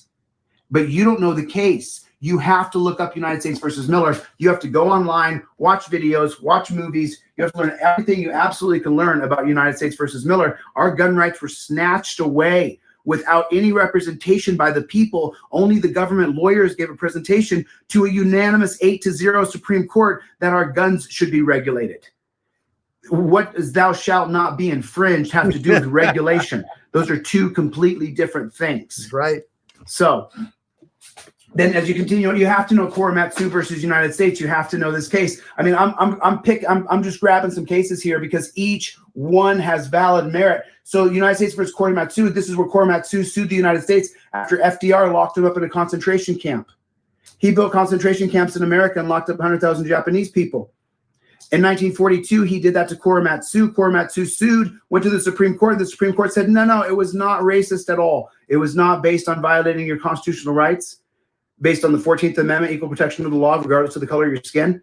And so then FDR is found, they say no, because he's appointed 7 of the 9 Supreme Court justices.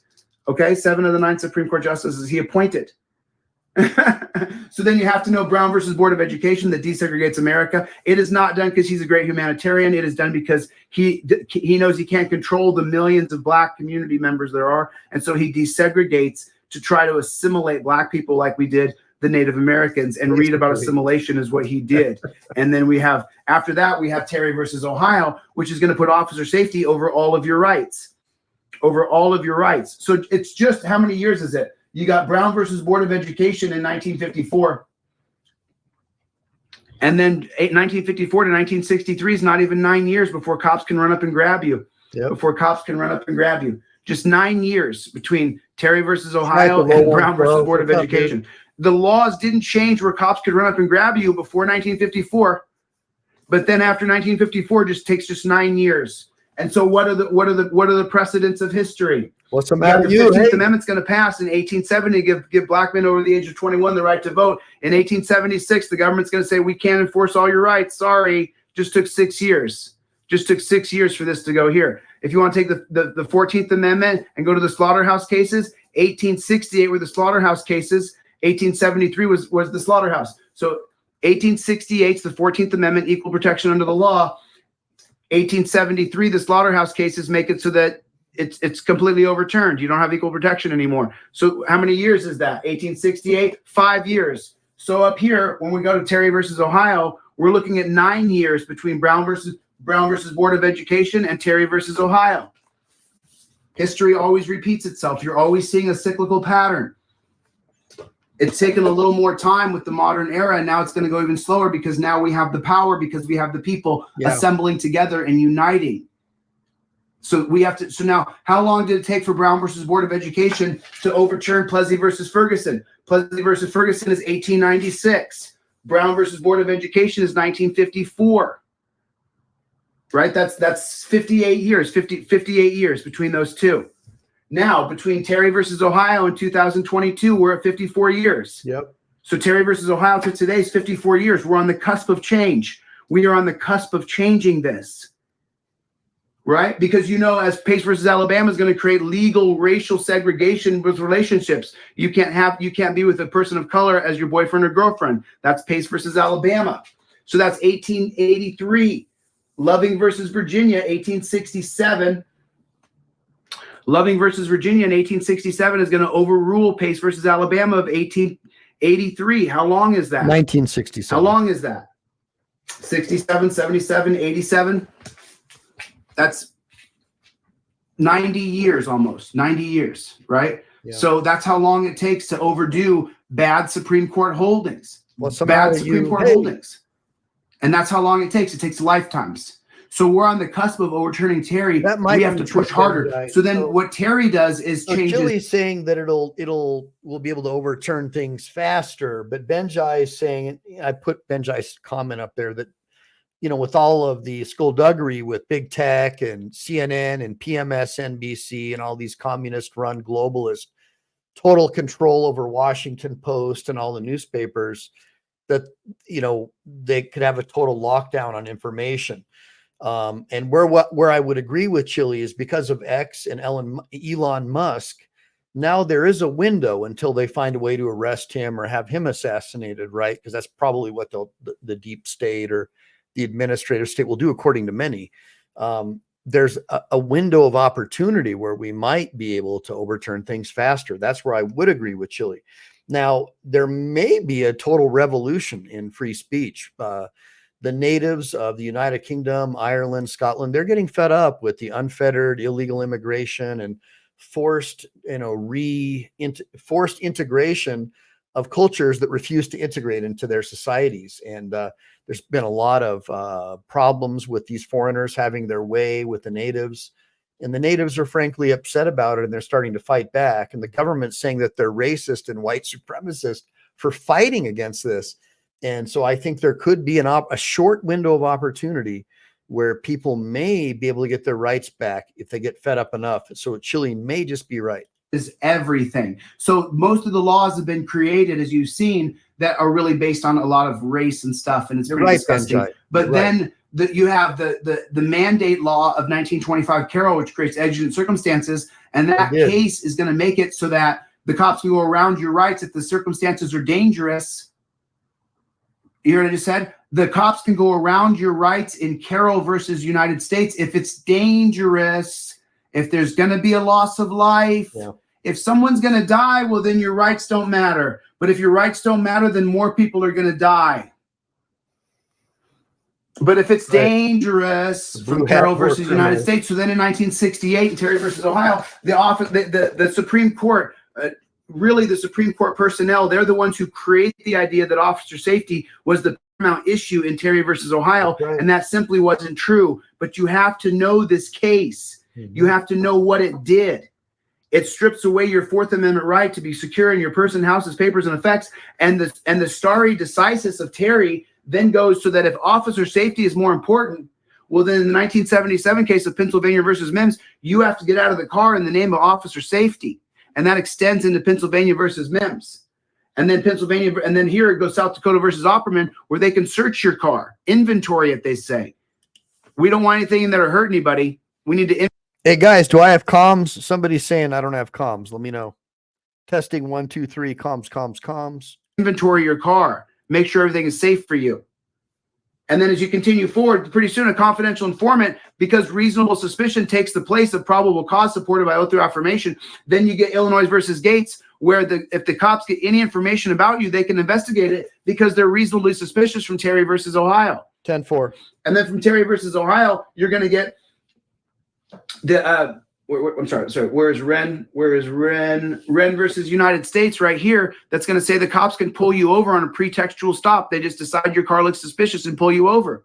They're suspicious of your car. That's an extension of Terry versus Ohio. Michigan State Police is going to allow them to create DUI checkpoints. The cops can run out there and take a look at your car and say, I'm suspicious that someone on the road is drunk driving. Somebody here is drunk driving. And so they say, yeah, Terry versus Ohio says we can be suspicious. And then we can try to prevent the crime, because there are 3 statutes of Terry. Number 1, if you committed a crime. Number 2, if you've just committed a crime. Number 3, if the cops believe you're about to commit a crime. This creates precog, like in that movie Minority Report with Tom Cruise. That's right. And so now they can just pre-predict that maybe someone here is drunk driving. Maybe someone here is drunk driving. They got you. They're pulling over a DUI checkpoint. But then don't you run away, because if you do, the 1985 holding of Tennessee versus Garner says they can shoot you in the back if they believe officer safety is on the line. So if you get pulled over in a DUI checkpoint and then you run away from that DUI checkpoint, they can shoot you in the back of the head. If you go home and you're in your house, Wilson versus Arkansas is going to say they can kick down your door and kill you in your house if they believe it's for officer safety. Officer safety takes the place of every single right you were listed in the Bill of Rights is replaced by officer safety. That's right. You don't have a right to liberty. You don't have a right to self-protection. You don't have a right to be free in your person, houses, papers, and effects. You don't have a right to keep your mouth shut. You don't have a right to face the accuser. The cop is the accuser of you. You don't have a right to a trial of $25. They killed George Floyd for $20. Like the guy or not, he had a $20 bill that was fake. They killed him when it doesn't even go past the 7th Amendment of the Constitution of the United States that is written in 1776. And they killed him over a $20 bill. You don't have the right to not face cruel and unusual punishment, because they didn't mean to kill George. They just stuck their knees on his neck for 9 minutes. That's all. That's all. That's all it was. No big deal. That's all. Okay. So they pulled the jury afterwards in the George Floyd matter, and what the jury said is they didn't believe that the officer suffocated him. They believed that he was legally intoxicated. Obviously, he had enough PCP or whatever it was that he was on, fentanyl, to drug an elephant. But what they said was, and this was telling, is that once the officer had taken him into custody, i.e. pinning him to the ground, at that point, the officer had a duty to get him medical care immediately, and because he was on a fatal dose of drugs. And so this is the polling. So after we do a jury trial, sometimes we're able to poll the jury and they'll answer questions.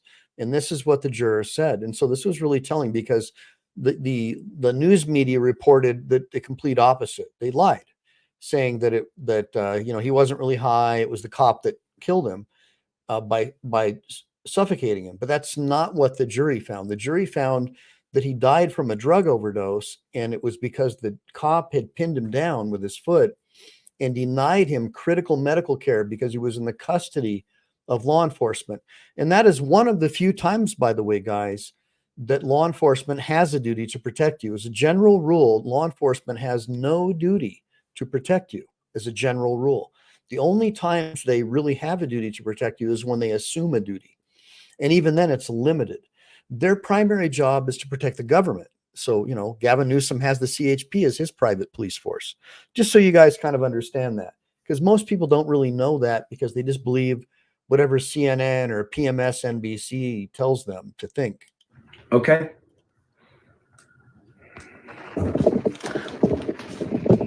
I'm not done. We're just getting warmed up, because you can never, ever forget, don't ever forget Florida versus Harris 2013, because this one is where they take it so far that they bastardize what probable cause means, that they don't have a real definition of probable cause anymore. And so now probable cause means a dog barks at your car, and that's probable cause. That is probable cause. That's what probable cause is. The dog barked. That's probable cause. We got the dog barking. And what is the dog barking probable cause based on? The jurisprudence is on what case? Terry versus Ohio. Yep. Terry versus Ohio. That's how Florida versus Harris stands, is from Terry versus Ohio. You have to know the 2001 case of Atwater versus City of Lago Vista, that absolutely anything is arrestable. If you do anything at all, spit on the sidewalk, if your windows are tinted too dark, you can be arrested. You can be arrested. You can be arrested for screaming if you're disorderly. Your speech is gone. The 1989 case of Graham versus Conor makes it so that cops can use any amount of force they want on you, as long as they think it's reasonable. As long as they write in the report, it was reasonable to crack your skull, then it's perfectly fine. You have to know this case. I'm very lightly touching on Graham versus Conor. You have to research this whole damn case. It's in the Terry era, the main video on my YouTube page. I reenact the entire case. I spent the majority of the budget on the documentary, the Terry era, on Graham versus Conor. The majority of the budget of that film went to that case. I mean, the overall theme was Terry, but this fits into Terry. Yeah. Oh, I'm so sorry. DeThorne Graham was stopped on a Terry stop. Mm-hmm. He was stopped on a Terry stop, that a cop was suspicious of DeThorne Graham for going in and out of a convenience store. And that now creates Terry versus Ohio. The right for a cop to be suspicious of you now creates Graham versus Conor, that the cop stopped DeThorne Graham on a Terry stop because he went in and out of a convenience store and didn't buy anything. So that no matter what he stole, what happened to him, which he didn't steal anything, even if he did, is what I'm saying, they beat the holy goodness out of DeThorne Graham. Yeah. Okay? They put him in the hospital. They broke his foot. They cracked his head. They popped his ribs. They beat him senseless. Yeah. And then the Supreme Court found in the favor of Conor and expanded police powers. You have to know the 1980 case of Johnson versus Glick that allows, if you're put in jail, dude, you should see me turn into a beta male. You should see me. You should see me turn into a beta male. You guys think I'm beta? You think I'm a beta guy? Do I seem like I'm beta to you? Do I seem like I'm a beta male? Nothing against betas. We need beta males too. We need every person. We need everybody we can get. There's C's, there's D's, there's E's, there's F's. Everybody counts. Your life is just as valuable as an A personality male. However, when you're put in the dungeon because of Johnson versus Glick, if you want to be an A personality male, the guards will kill you. They will kill you. You will die. You want to be alpha in jail? You'll die. You'll die. You'll die.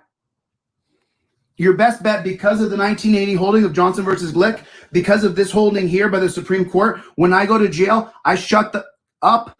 My hands go between my legs. My eyes go down. I'm a mute. Whatever I'm told to do, I'll do. I'm a total drone beta male because I don't want to die by some Neanderthal in jail. Right. Who he took that job because he gets good benefits, and he's got 2 kids. Logical. And he only has to torture people, but he compartmentalizes that. I don't want to die. So that's Johnson versus Glick. You have to know that case. You have to know the case of Johnson versus Glick. So those are just a few of the important ones. If you guys want to get a copy of my poster, please go to DeleteLawz.com. DeleteLawz.com. That's my poster company. You can buy a poster there. My donations don't work on DeleteLawz. I have to update a plugin. I don't know how to do it. I haven't been able to do it. You can get the posters, the ebook on DeleteLawz. These are my cup of coffee funds. If you learned anything from me, please go by and pick me up a cup of coffee. My cup of coffee fund is at 0. So if you learn anything at all from me and you... All right. So you guys, you got an opportunity to kind of see a little bit more than Chille following cops around and recording them. And so this is going to be part of, I guess, you know, I could get through all these videos tonight, guys. But yeah, so Your Eye on Constellation says, I can personally attest to this personal experience. To survive in jail, you STFU quickly. Let me get that up there for you. Yeah, that makes sense. It's just, you know, like being in the military. I mean, Taylor Kavanaugh, he was a Navy SEAL who got in a bunch of trouble. And so he wanted to turn his life around, get off alcohol or whatever he was taking. And so he joins the French Foreign Legion. And, you know, he's out now, but he talks about that, how it's, you know, what he described sounds to me exactly how the Marine Corps was back in the 80s when I was in, which is basically, it's like a prison that you volunteer to be in. And the way you survive is you STFU and you just, yes, sir, no, sir. And that's how you survive. Same kind of deal. The difference was we got to have rifles and we couldn't shoot the guys that were talking to us like that, man, and being mean to us. But I get all that. So I'm just looking at the comments. So guys, we're going to do more of these videos. I just wanted you to see, like, Chille is not, you know, he's multidimensional, multifaceted. The guy is a genius, and love him or hate him, you may not like his social skills or what you consider to be lack thereof, which I don't consider him to have a lack of social skills. I think that he purposefully tries to rattle the cage sometime of public servants because they need to have their cages rattled. They need to understand that, you know, when citizens are engaged in public accountability operations, that's one of the highest callings under the First Amendment, you know, to be able to hold your government accountable and keep them under a microscope, because we know they're the most easily corruptible.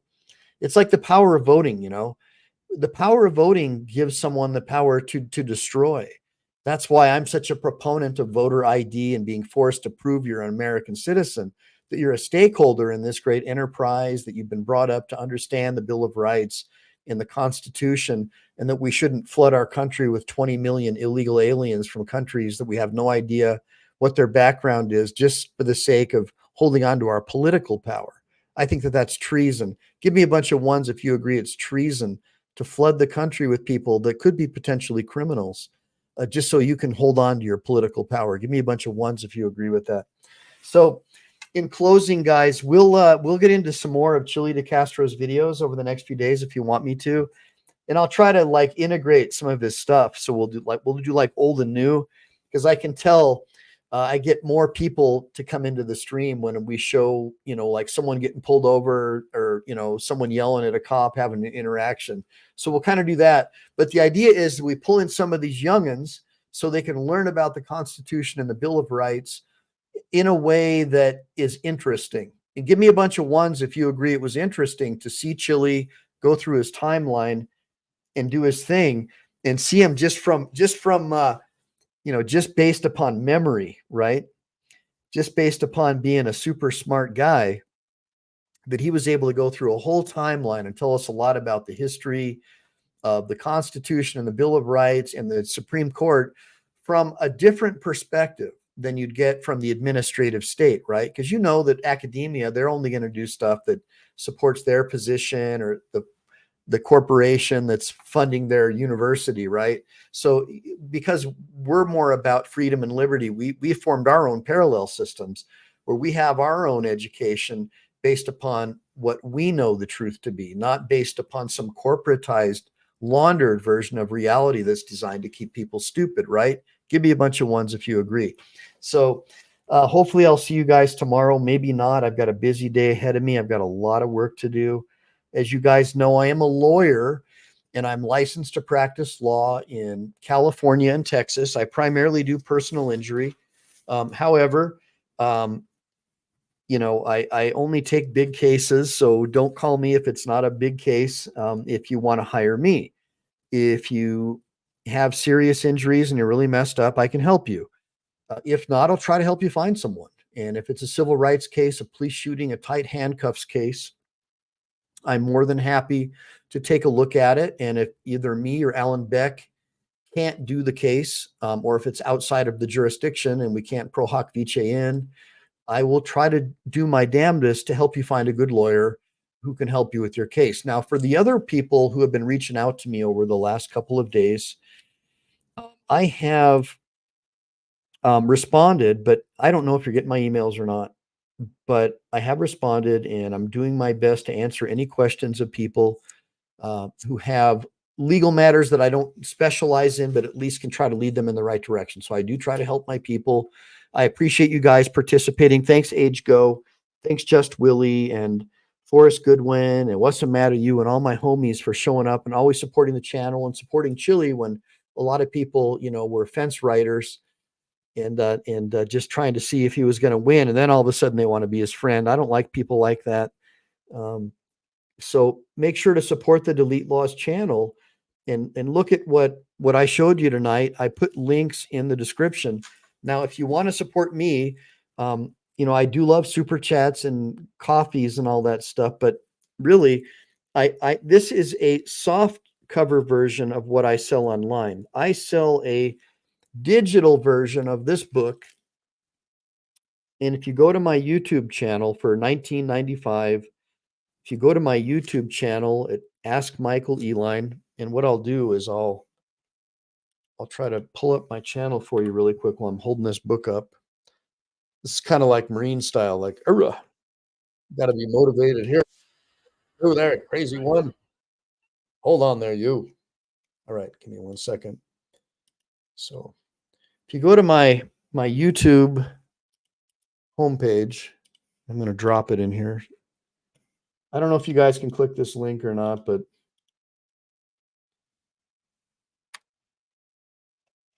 I just dropped it in StreamYard.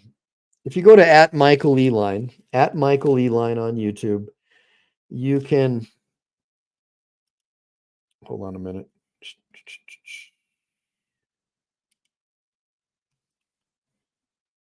Right there. See that? That's my homepage on YouTube @Michael Eline. And you just pop this bad chicken open right here.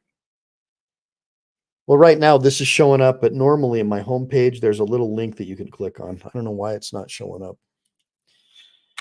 But anyways, in my book, I talk about how I became a lawyer with no undergrad or law degree and how I ended up being a practicing lawyer in California and then getting a law degree afterwards, just so I could prove to people that, yes, I have a JD and I have no undergrad because it's all just a waste of time and worthless.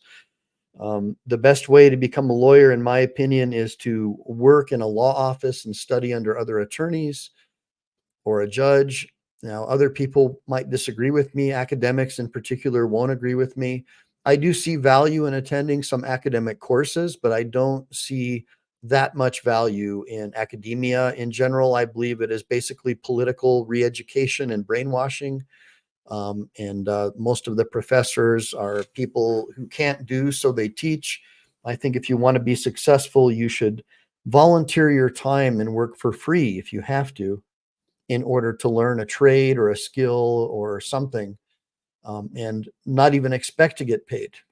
And if somebody is willing to pay you for doing it, then you owe them an oath of loyalty. And so that's my philosophy. And I cover a lot of that in my book. But if you go to @MichaelEline on YouTube, on this channel here that you're on right now, you can go to my homepage and you can pick up a copy of my book. Go do it through PayPal, and I'll check it this weekend. I'm kind of busy tonight working after this, but I'll send you your copy. And I've already sent out 4 copies. I think I've made 4 sales in the last month, which is really cool. I'm glad that you got, and I want you to share it with your friends. Buy an extra copy, buy 3 or 4 to help support the channel. Because for me to spend 2 or 3 hours to come out and talk to you guys, it's definitely not a monetary gain for me or my family, but I do it out of passion and love for the law, and because I want to help people who are less fortunate, because I'm a guy who used to sleep on park benches and work my way up so I could become a lawyer and get odd jobs, whatever I had to do so I could survive while I was studying to become an attorney. And so whenever I meet people out there who are struggling and they're trying to achieve things in life, I always want to help them. So just keep that in mind as well, that I'm just a person like you. And then What's the Matter You wants to write a book about becoming a successful transition from female to male and then winning the Olympic gold in powerlifting. So What's the Matter You is going to write a book about what it's like to successfully transition from female to male and then win the men's Olympic gold in powerlifting. I think that's amazing.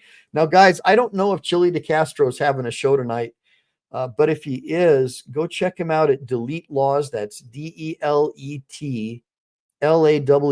Somebody put him in the sidebar for me, his link, so other people can get it, please.